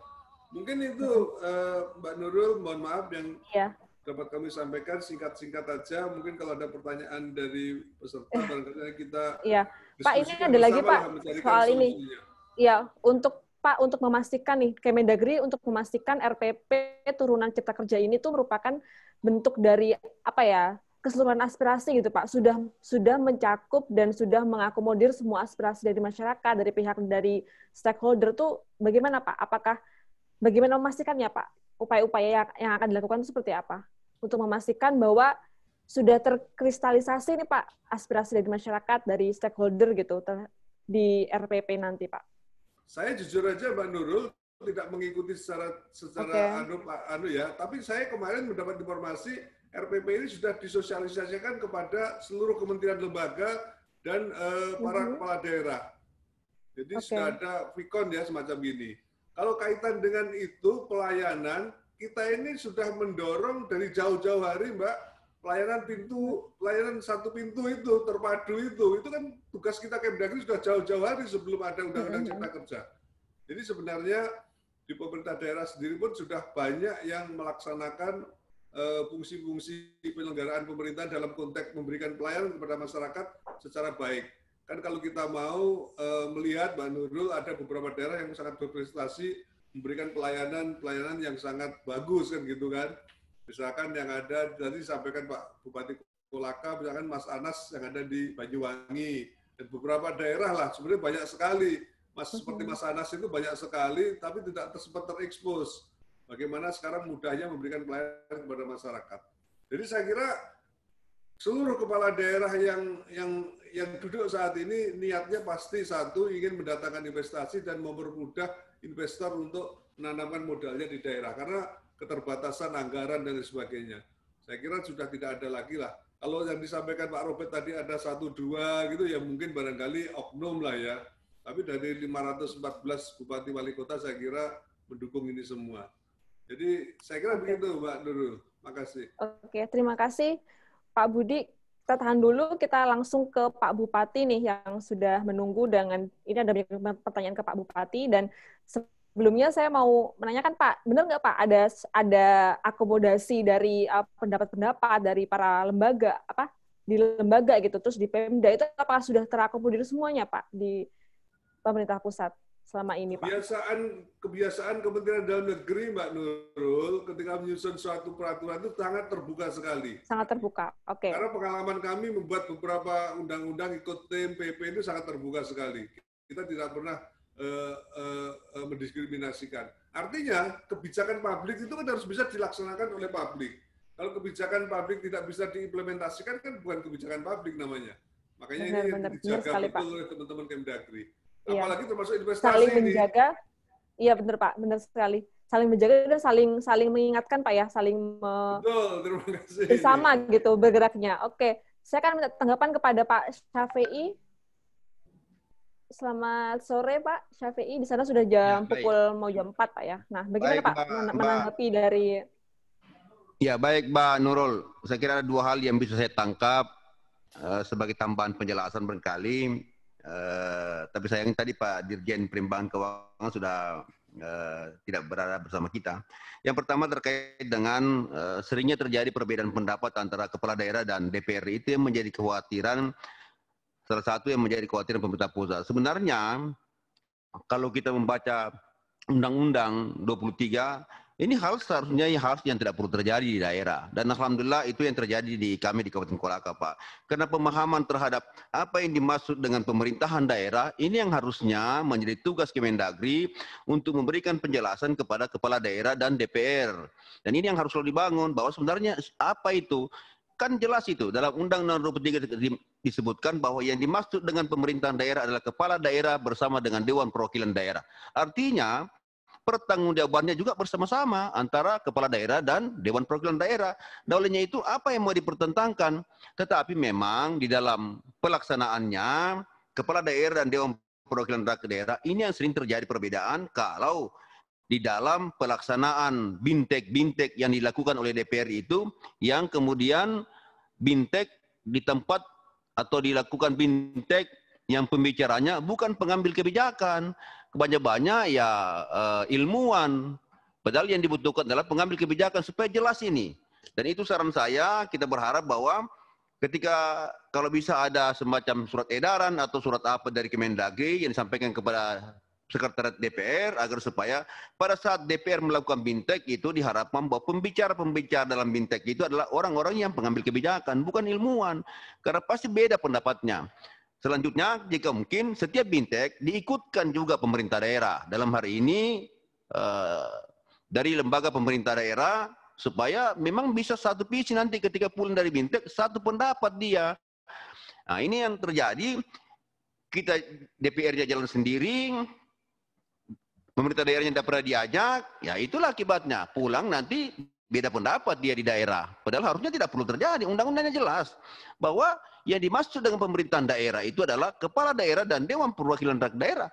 Dan itu mengandung makna bahwa pertanggungjawaban apapun yang dilakukan oleh penyelenggara pemerintahan daerah bersama-sama antara kepala daerah dan Dewan Perwakilan Daerah. Itu dulu.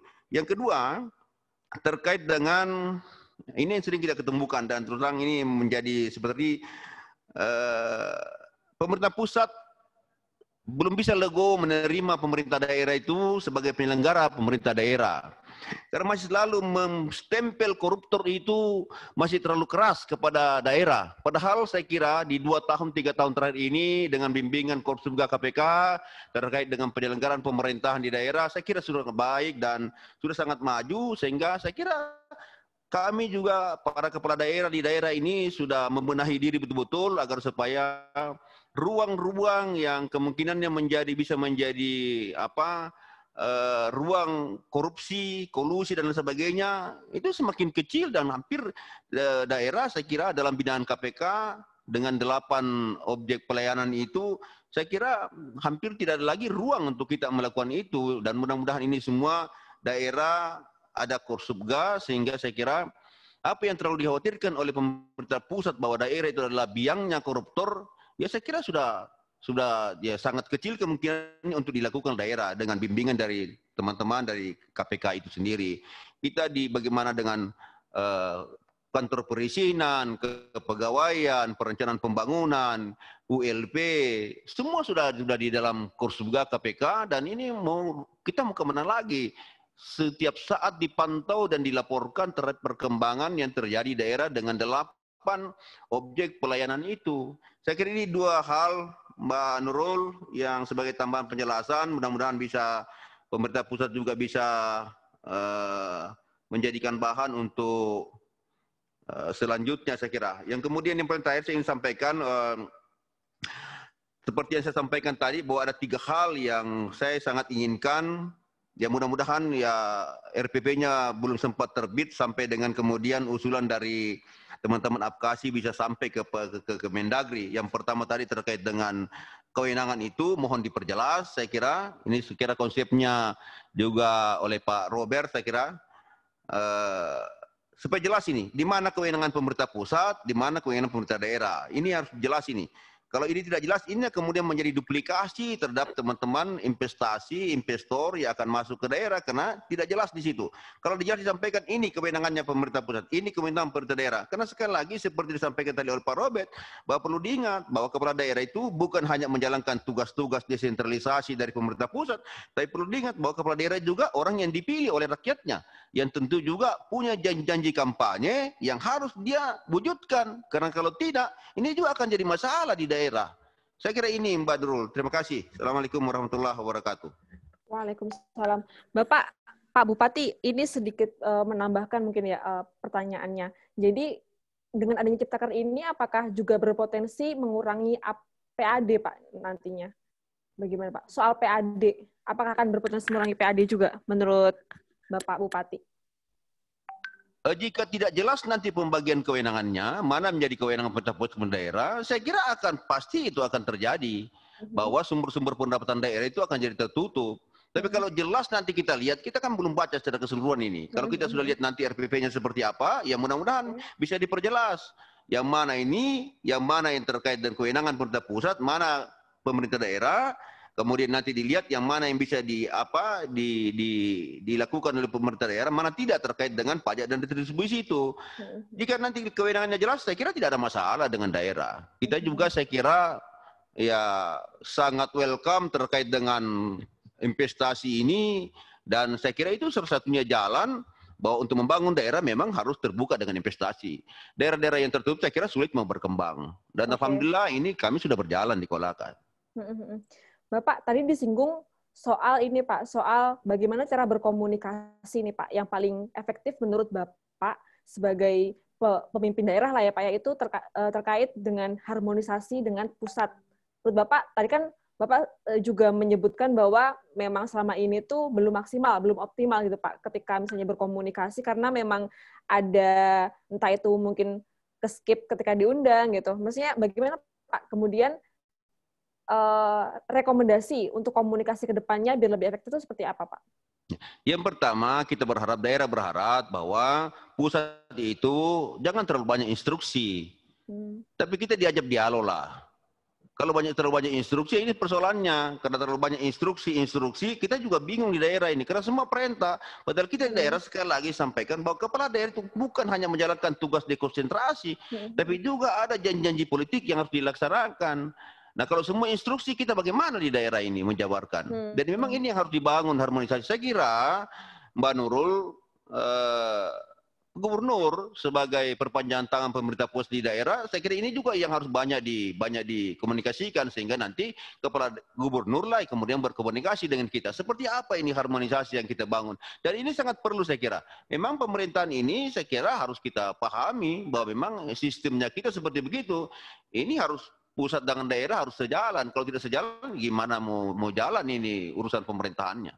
Oke, Pak, berarti Pak Bupati, berarti tadi mungkin bisa ditegaskan Pak nih untuk penekanannya. Jadi yang belum terakomodir nih kemungkinan nih dari Cipta Kerja ini menjadi sebelum menjadi RPP nih Pak. Maksudnya ketika prosesnya RPP ini apa Pak yang perlu digarisbawahi gitu? Kan masih proses nih Pak, yang soal itu ya Pak ya, soal retribusi pajak, kewenangan dari Pemda gitu Pak ya. Ya, seperti saya sampaikan tadi di awal ada 3 hal. Yang pertama terkait dengan kewenangan, ini perjelas dulu. Yang kedua terkait dengan RT/RW, ini juga banyak sekali menyulitkan kita terkait dengan RT/RW ini. Ini sangat menyulitkan kita. Bagaimana RT/RW ini menjadi sebuah peraturan daerah terlalu panjang prosesnya itu. Dan jika itu tidak ada, kan kesulitan juga investasi akan masuk ke daerah dengan tidak ada RT/RW daerah, karena masih banyak daerah-daerah yang tidak punya RT/RW, bukan karena tidak mau mengurus, karena sulitnya dalam pengurusan, bertahun-tahun diurusnya. Yang ketiga, ini juga kita ingin penjelasan terkait dengan, tadi kita sudah dengarkan bahwa insya Allah akan ada perubahan Undang-Undang Nomor 33, itu terkait dengan pembagian keuangan, perimbangan keuangan antara pemerintah pusat dan daerah, mudah-mudahan bisa terjadi dan bisa mengakomodir suara-suara daerah terkait dengan apa yang termuat dalam Undang-Undang Nomor 28 tentang pajak dan retribusi itu. Karena di dalam Undang-Undang 28 itu langsung tegas dikatakan bahwa hanya bisa ini, dengan tidak kami diberikan, daerah tidak diberi hak untuk berimprovisasi sesuai dengan apa yang berkembang di daerahnya, yang saya kira kami juga sepakat tidak akan bertentangan dengan peraturan perundangan yang lebih tinggi. Oke. Satu lagi Pak, pertanyaan dari Eha Julaiha ini terkait Undang-Undang Cipta Kerja, Pak. Kan diatur bahwa dokumen RDTR ditetapkan melalui perkada, bukan lagi perda. Apakah implikasi dari perubahan ketentuan tersebut, Pak? Dari dokumen RDTR nih Pak, dari perkada menjadi perda, itu implikasinya apa Pak kalau untuk daerah? Saya kira itu sangat memudahkan bagi investor kalau melalui perkada. Karena kalau melalui lagi peraturan daerah ini sulit. Ya, sedikit ada yang bertentangan kita harus merubah lagi. Sementara ketentuan pembentukan RDT itu kan 5 tahun baru bisa ada revisi. Kalau dengan perkara saja perubahannya, saya kira ini sangat memudahkan. Dan saya kira semua daerah berharap seperti begitu. Oke, sebelum saya ke Pak Robert, mungkin Pak Budi mau menanggapi sebentar Pak, terkait tadi pernyataan dari Pak Bupati. Ya, itu Pak Bupati Kolaka, saya kira itu suara beliau dan suara hati nurani para bupati di seluruh Indonesia, Pak Bupati ya. Kebetulan mohon maaf Pak Bupati, Apkasi kami ikut membuat dengan Proprias dulu, zamannya Pak Sokani. Jadi kami punya kenangan lah dengan Apkasi. Kemarin ada acara di tempat Mas Anas di Banyuwangi kami beberapa minggu yang lalu. Jadi Mbak Nurul memang sampaikan beliau, kami hanya menegaskan aja. Kami saya sebelumnya kan Direktur Kepala Daerah dan DPRD. Bagaimana benturan dua kutub ini yang harus kita selesaikan. Makanya sebenarnya kami bahkan menambahkan Pak Bupati Kolaka, antara Bupati, Kepala Daerah dan DPRD itu suami istri Mbak Nurul. Tadi sampaikan beliau kan pemerintahan daerah adalah Kepala Daerah dan DPRD kan gitu. Pemerintahan daerah adalah suami dan istri. Jadi beliau-beliau itu nikahnya masa kontraknya 5 tahun. Setelah 5 tahun bisa nikah ulang, bisa cerai kan begitu. Nah, saya selalu menegaskan. Pak Robert jadi ketawa ini. Saya selalu menegaskan teman-teman Dewan yang konsultasi ke kami yang ada gerakan untuk menjatuhkan kepala daerah, saya bilang tidak bisa kalian seperti itu. Kalian bukan ajaran trias politika murni. Kalian itu diikat untuk menjadi suami istri. Jadi apapun yang terjadi terhadap suami harus kalian terima, termasuk apapun yang terjadi pada istri, suami harus menerima. Itulah kondisi suami istri kita saat ini kan ini gitu. Partner Pak berarti ya, partner yang setara gitu Pak. Betul. Suami sama Makanya istri. kalau ingin ganti suami istri ya 5 tahun lagi kan begitu. Artinya kami ingin meredam bagaimana situasi di daerah ini. Banyak juga, mohon maaf Pak Bupati, kami terus terang aja, pimpinan DPRD ini pokoknya apa yang dikatakan kepala daerah salah aja. Ini banyak yang konsultasi ke kami, bagaimana cara menurunkan, kan bukan mendukung program, tapi bagaimana cara menurunkan. Saya bilang, nggak bisa kalian menurunkan kepala daerah, saya bilang begitu, karena kalian diikat oleh pernikahan mulia dalam penyelenggaraan pemerintahan daerah, kan begitu. Jadi memang ini kata kuncinya di daerah ini. Tadi saya sepakat dengan Pak Bupati, bagaimana mengkomunikasikan dengan pimpinan DPRD. Tidak semua beruntung seperti Pak Bupati Kolaka. Ada juga di tempat-tempat yang lain itu kerjaannya ribut aja. Kan ini kan menjadi persoalan tersendiri. Kan kita punya 514 bupati wali kota. Mungkin yang 10% aja Mbak Nurul tidak sampai yang seperti Kolaka itu. Barangkali loh ya, kalau melihat situasi fakta di lapangan. Yang ada itu hanya perbedaan-perbedaan yang ditonjolkan. Tapi itu upaya kita lah. Upaya kita bagaimana menjaga penyelenggaraan pemerintahan ini berjalan dengan baik, artinya ada komunikasi yang baik antara kepala daerah dan DPRD. Terkait yang lain-lain, tadi Pak Bupati saya kira beliau sudah menyampaikan usulan melalui Apkasi, saya kira Pak Sekjen Kemdagri, Pak Menteri pasti memperhatikan dengan tim. Kami berusaha untuk mencari informasi bagaimana perkembangan RPP yang terakhir. Tapi sekali lagi kami sampaikan, Kemdagri nggak mungkin merumuskan kebijakan publik, terutama PP, tanpa mendengarkan kepala daerah yang mempunyai kewenangan nanti melaksanakan. Saya kira itu menjadi prinsip teman-teman di Kementerian Dalam Negeri. Kebetulan saja kami tidak ikut bergabung untuk kali ini dalam penyusunan PP ini. Makasih Mbak Nurul. Oke, terima kasih Bapak. Kita lanjut aja ke Pak Robert. Bagaimana Pak nih melihat tadi dari Pak Bupati bahwa ada penegasan juga, jangan hanya instruksi gitu, tapi juga ajak dialog gitu. Nah, kalau dari Pak Robert sendiri bagaimana nih menanggapi?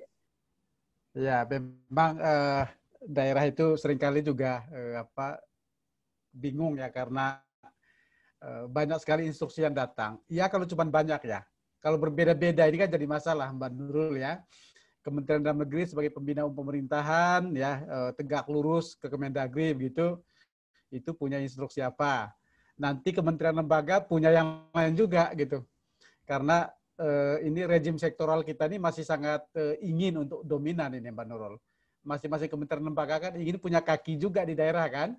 Datang program, kemudian ya diminta daerah jalankan. Lembaga-lembaga kalau bisa juga sesuaikan dengan nama kementerian lembaga. Padahal saudara PP 18 2016 misalnya gitu kan, tentang OPD. Kalau lembaganya nggak sama, nanti bantuan dari pemerintah pusat nggak akan turun kan gitu kan. Nah ini yang membuat kemudian daerah itu yang saya bilang tadi, fragmentasi di pusat itu mengalir menjadi fragmentasi di daerah, bingung itu. Terkadang juga Pak Bupati mungkin tidak mengalami di Kolaka ya mudah-mudahan ya. Terkadang juga kepala dinas itu juga punya jalur langsung ke kementerian lembaga yang tahu-tahu ada program di daerah bupatinya nggak tahu. Padahal OPD itu adalah perangkat daerah di bawah bupati, bukan cabang kementerian lembaga di daerah, bukan. Itu kalau zaman dulu, zaman sebelum otonomi ya, gitu kan, ada Kanwil dan sebagainya. Kalau sekarang kan ini adalah organisasi perangkat daerah. Itu satu. Kemudian kedua, saya sepakat sekali dengan yang sampaikan Pak Bupati tadi ya. Poin pertama penting banget untuk memperjelas soal kewenangan. Karena kan hakikat berpemerintahan itu Mbak Nurul, saya dan Pak Budi mungkin karena belajar di pemerintahan ya, itu adalah menyelenggarakan urusan gitu kan. Harus clear dan clean benar urusan mana di level pemerintahannya mana. Siapa yang berkewenangan atas urusan yang mana. Nah, dalam urusan juga ada sub-subnya gitu kan. Nah, ini yang harus nanti dipastikan benar semua urusan terbagi habis dengan secara sangat jelas siapa yang berkewenangan atas urusan mana. Tentu harapannya jangan semua urusan jadi urusan pemerintah pusat. Nah, ini kan namanya sentralisasi gitu kan. Apa gunanya ada 514 kabupaten kota dan 34 provinsi gitu kan. Republik ini harus diurus secara bersama-sama. Harus menjadi kerja besar bersama gitu kan. Saya membayangkan sesungguhnya pemerintah pusat itu fokus pada dua hal. Satu, di hulu dia menyusun yang namanya kerangka kebijakan dan pedoman kebijakan ya. Kerangka kebijakan itu adalah soal regulasi dan sebagainya. Pedoman kebijakan itu yang namanya NSPK, norma standar prosedur kriteria gitu kan. Kemudian di hilir dia melakukan binwas, pembinaan pengawasan. Yang di tengah itu yang melaksanakan itu sebanyak mungkin adalah Pemda. Pemda menjalankan urusan berdasarkan apa? Kebijakan yang sudah ditetapkan pemerintah pusat dan norma standar prosedur kriteria sudah dibuat. Kalau dia kemudian menjalankan dan dalam pelaksanaannya ternyata ada yang masih belum optimal, disinilah fungsi pembinaan pusat. Pembinaan itu bahasanya serem, Pak, tapi sebenarnya sederhana, intinya adalah memfasilitasi agar Pemda itu lebih kuat kapasitasnya untuk bisa menjalankan urusan gitu kan. Kalau ternyata kemudian ada yang melenceng, maka fungsi pengawasan ini yang kemudian menjadi penting gitu. Jadi jelas siapa yang berwenang atas urusan apa dan jangan kemudian sebagian besar urusan itu semua ke pusat. Karena ini yang menjadi kekhawatiran Pemda hari ini ya. Sesungguhnya kekhawatiran 6 tahun terakhir sejak Undang-Undang 23/2014 gitu ya. Urusan-urusan beberapa ke provinsi. Kemudian poin kedua Pak Bupati itu penting banget ya. Sepakat bahwa memang soal tata ruang itu ini Mbak Nurul. Kalau dalam perizinan itu ada dua klasifikasi izin ya. Perizinan dasar dan perizinan sektor. Kalau dalam bahasa Undang Cipta Kerja ini persyaratan dasar. Persyaratan dasar 3 intinya. Terkait tata ruang, lingkungan, dan bangunan. Nah, yang terkait tata ruang itulah tatakannya, alasnya. Ini investasi apapun, terutama kecuali kalau Mbak Nurul investasinya investasi yang ini ya virtual atau kegiatan-kegiatan yang online itu nggak butuh tata ruang. Tapi sebagian besar investasi kita itu berbasis lahan luas, gitu kan. Tata ruang penting. Nah, yang jadi isu hari ini sesungguhnya kalau saya itu sebenarnya bukan terutama soal menurunkan level produk hukumnya dari perda ke peraturan kepala daerah.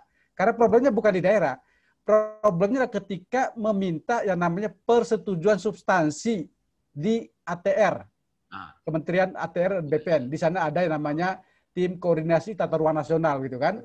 Persetujuan substansi Pak Nurul, saya harus terbuka sampaikan, jangankan daerah-daerah lain, daerahnya Pak Presiden sendiri, Kota Solo, 4 tahun itu belum ada RDTR-nya karena substansi ini susah sekali didapatkan. Demikian juga Kabupaten Badung di Bali. Ini sudah 6 tahun, belum juga bisa mendapatkan persetujuan substansi atas RDTR. Tanpa ada RDTR, maka izin usaha itu menjadi tidak berkepastian. Karena itu tatakannya, alasnya. Nah, sekarang pertanyaannya adalah bagaimana cara untuk, karena nanti yang namanya, dulu kita sebut izin lokasi, kalau sekarang persetujuan pemanfaatan ruang, itu diberikan berbasis pada tata ruang, RDTR daerah, bukan hanya RT/RW, RDTR. Sementara daerah itu masih kesulitan untuk mendapatkan persetujuan substansi. Di sini kemudian, kebetulan Pak Budi saya laporkan, kemarin KIPOD memfasilitasi diskusi terkait RPP penyelenggaraan perizinan berusaha yang disusun Kemendagri ya bersama Pak Sekjen dan Pak Prababa, Pak Direktur Dekonsentrasi dari Adil ya. Kita menyampaikan pandangan apakah mungkin ya opsi yang kita sampaikan untuk persetujuan substansi terkait RDTR itu jangan sentralisasi ke Kementerian ATR. Dia ngurusnya 500-an daerah, ya, pusing juga dia Pak Nurul. Itu kemudian persetujuan berjenjang. Ya, persetujuan berjenjang itu adalah kalau yang punya kabupaten kota ya di provinsi. Kan provinsi itu gubernur kan wakil pusat di daerah gitu kan. Atau kalaupun tetap akan di pusat gitu, kita meminta satu pintu. Karena persetujuan substansi di Kementerian ATR itu kan melibatkan koordinasi juga Mbak Nurul dengan kementerian lembaga yang lain. Selama ini Pemda itu bingung juga karena dia harus ketok pintu masing-masing kementerian lembaga. Nah ini kok Pemda disuruh ke masing-masing lembaga ya pusing. Ya kalau dia kenal, kalau nggak punya jaringan ke pusat. Mestinya adalah Pemda hanya berurusan dengan Kementerian ATR, biar Kementerian ATR itu yang berkoordinasi dengan kementerian lembaga. Jangan suruh Pemda untuk setiap pintu dia ketok. Wah kalau kayak gitu lama itu. Ya kalau cuma lama, kalau ada di belakangnya itu kan repot Mbak Nurul. Nah ini yang kita dorong. Persetujuan substansi itu yang harus itu jadi kunci atas rencana detail tata ruang daerah. Jadi kalau saya isu soal poin soal menurunkan produk hukum tadi dari perda ke perkada mungkin penting, tapi sebenarnya bukan di situ masalahnya. Karena selama ini kan bukan hambatannya di daerah, hambatannya kan di persetujuan substansi. Jangan kemudian masalahnya apa, solusinya lain gitu. Ini yang menjadi pemikiran ke depan ya. Bagaimanapun tanpa tata ruang maka ke belakang itu nggak akan pernah ada, lingkungan nggak akan pernah diberi izinnya, bangunan juga nggak ada kalau tata ruangnya itu belum beres gitu kan. Dan tata ruang ini di daerah itu ada 2 dokumen utama, RT/RW dan RDTR. Perintah Undang-Undang Cipta Kerja adalah persetujuan pemanfaatan ruang diberikan berbasis pada RDTR. Kalau Pemda itu belum punya RDTR, apalagi mintanya ke RDTR digital, maka pemerintah pusat hanya akan menerbitkan persetujuan substansi berbasis RT/RW. Oh, RT/RW itu terlalu makro. Dia bicara blok peruntukan. Ini agak teknis ya, karena saya orang teknis sesungguhnya. Dia tidak bicara persil peruntukan. Padahal usaha itu perlu benar bicara tentang persilnya, soal lokasinya, soal titik koordinatnya dan sebagainya. Sehingga kemudian dunia usaha juga jadi lebih pasti, bupati wali kota juga aman, tidak kemudian belakangan hari ternyata digugat misalnya. Itu menurut saya kira sepakat 2 poin Pak Bupati tadi. Kalau yang ketiga itu ke Pak Arteri ya silakan nanti diteruskan Pak Bupati atau Pak Dirjen ya. Pak, ini Pak Robert mungkin minta tanggapan juga yang soal ini Pak, potensi berkurangnya PAD akibat Cipta Kerja. Ini gimana kalau menurut Pak Robert? Ya memang sih kalau lihat ini ya, karena kan semangat besarnya adalah bagaimana fiskal pajak retribusi itu jadi instrumen untuk insentif investasi. Jadi gagasannya adalah menjadikan fiskal sebagai instrumen untuk insentif investasi. Maka memang akan ada kemungkinan berkurangnya penerimaan daerah terutama dari pajak dan retribusi ya. Tetapi kalau saya bicara ini teorinya Pak Bupati ya, pelaksananya pasti Bapak yang sangat paham soal itu. Pajak itu kan fungsi dari ekonomi yang bergerak. Retribusi adalah fungsi dari pelayanan publik yang diberikan. Jadi kalau ekonominya bergerak, itu pajak akan meningkat. Layanan publik bagus, itu retribusinya juga akan meningkat. Jadi memang kalau duanya itu berjalan, mestinya meskipun mungkin tarifnya diturunkan gitu ya, tetapi kan turnover-nya, volumenya yang diurus kan banyak ya, jadi kemudian meningkat. Sederhananya gini Pak Nurul, misalnya kalau kemudian izin-izin itu akan dikurangi retribusinya gitu kan. Kan kalau dia membangun perizinan yang bagus, PTSP-nya bagus, masyarakat yang tadinya nggak ngurus izin, enggan ngurus izin, malas ngurus izin, kemudian kan karena bagus dia ngurus gitu kan. Jadi rame-rame lah dunia usaha atau masyarakat ngurus izin, jadi yang terima pemerintah daerah sesungguhnya akan meningkat. Ini yang terjadi di Sragen. Sragen itu mengurangi banyak tarif pajak retribusinya, tapi mendorong orang untuk kemudian ramai ngurus itu. Animo masyarakat meningkat. Jadi mainnya itu di volumenya, turnover-nya, bukan di tarifnya.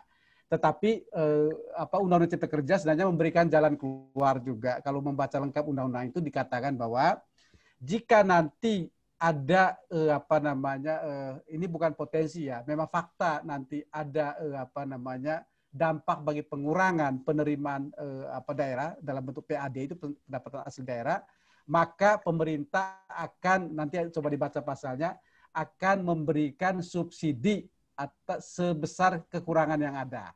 Nah, ini yang nanti tinggal dikawal ke Pak ini Pak Dirjen ini, karena ini perintah undang-undang ini, perintah undang-undang begitu. Itu jelas. Undang-undang 11 ya, 11 2020 justru terhadap kekurangan itulah nanti akan dialokasikan oleh pemerintah pusat dalam bentuk apa, itu yang kita belum tahu ya, apakah subsidi ataukah alokasi ataukah dana bagi hasil, itu masih dirumuskan. Sebenarnya tadi kita berharap Pak Dirjen menyampaikan itu, karena itu yang ditunggu Pemda. Itu yang ditunggu Pemda untuk bisa juga mandiri secara fiskal ya. Investasi sangat penting, tapi kemandirian fiskal juga perlu untuk diperoleh Pemda dengan cara tadi itu turnover-nya meningkat, volume meningkat, tapi juga pemerintah pusat akan mengkompensasi kira-kira kompensasi atas kehilangan atau pengurangan pendapatan asli daerah karena undang-undang ini. Ini sudah ada sih Mbak. Itu pasalnya sangat jelas di sana itu. Oke. Berarti saling cek-recek dan juga komunikasi terus ya Pak ya? Iya. Harus dikawal itu. Tinggal mengklopkan antara pusat, daerah, dan tidak ada ini ya, saling terbuka ya, transparansi gitu. Iya. Sekarang teman-teman kalau misalnya mau ada pertanyaan bisa masih dibuka. Cuma kalau misalnya memang sudah tidak ada karena kita sudah jam 3:43 menit, barangkali saya akan. Saya coba baca Mbak Nurul ya, biar jelas pernyataan saya tadi ya. Boleh silakan Pak. Pasal 292 ya Undang-Undang Cipta Kerja, rumusannya adalah memberikan kompensasi dukungan insentif anggaran terhadap Pemda yang kehilangan PAD-nya. Itu pasal 292 ya.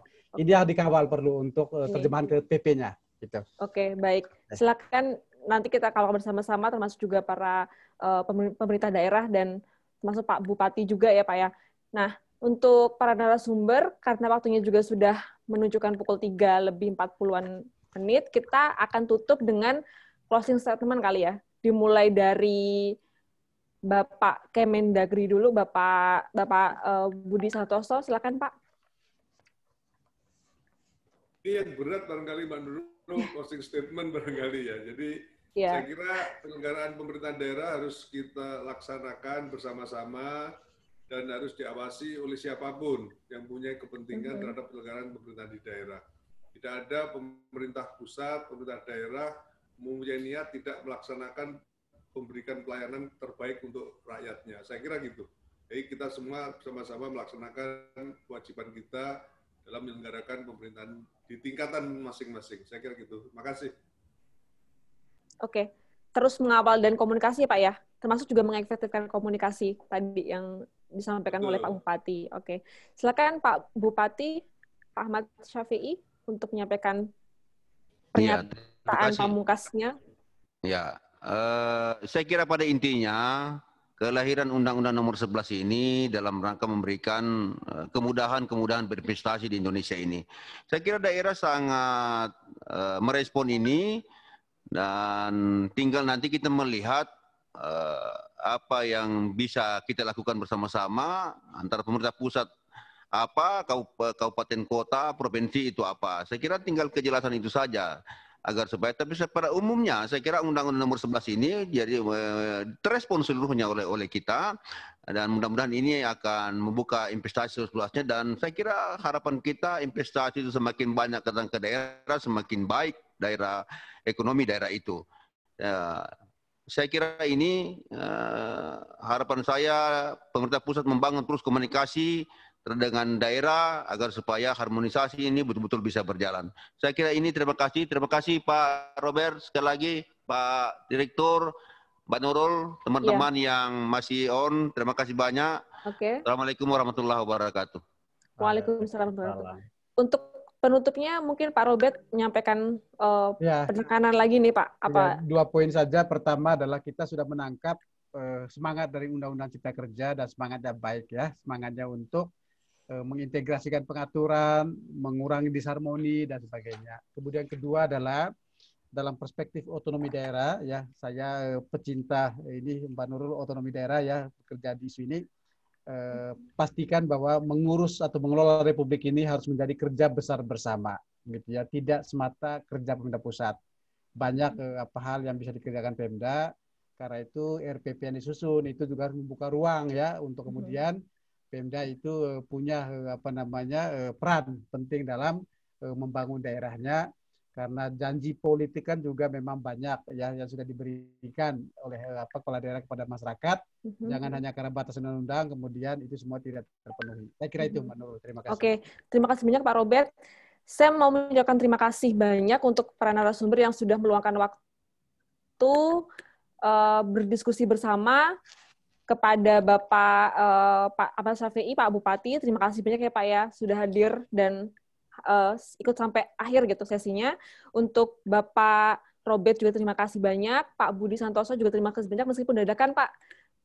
Kami sudah sangat mengapresiasi sekali meskipun tadi Pak Dirjen, Pak Sekjen tidak bisa hadir, cuman akhirnya bisa ada perwakilan gitu. Nah, buat teman-teman semuanya, terima kasih juga telah menghadiri webinar diskusi online pada siang hari ini, sore hari ini. Kita akan bertemu lagi di sesi selanjutnya di diskusi yang lebih seru dan lebih menarik lagi untuk mengulas kebijakan pemerintah dan juga yang berkaitan dengan cipta kerja gitu. Nah, saya mewakili teman-teman mengucapkan mohon maaf bila ada kesalahan. Terima kasih banyak untuk narasumber dan juga peserta. Selamat siang. Wassalamualaikum warahmatullahi wabarakatuh. Waalaikumsalam. Terima kasih Mbak banyak Nurul. ya Pak ya. Mohon pamit Pak Bupati. Ya, Pak Budi. Sampai ketemu Pak. Mari. Sampai ketemu, makasih. Terima kasih banyak Pak Budi. Pak Robert, sampai ketemu. Iya Pak, udah lama nggak ketemu. Iya mari Pak. Ini pemeran dadakan nih. Jadi... ya, tapi langsung ini Pak, menguasai benar masalahnya Pak udah. Iya, tidak semua lah Mas. Kita kapan ketemu Mas? Mohon izin untuk kegiatan yang lain. Terima kasih. Terima kasih Bapak.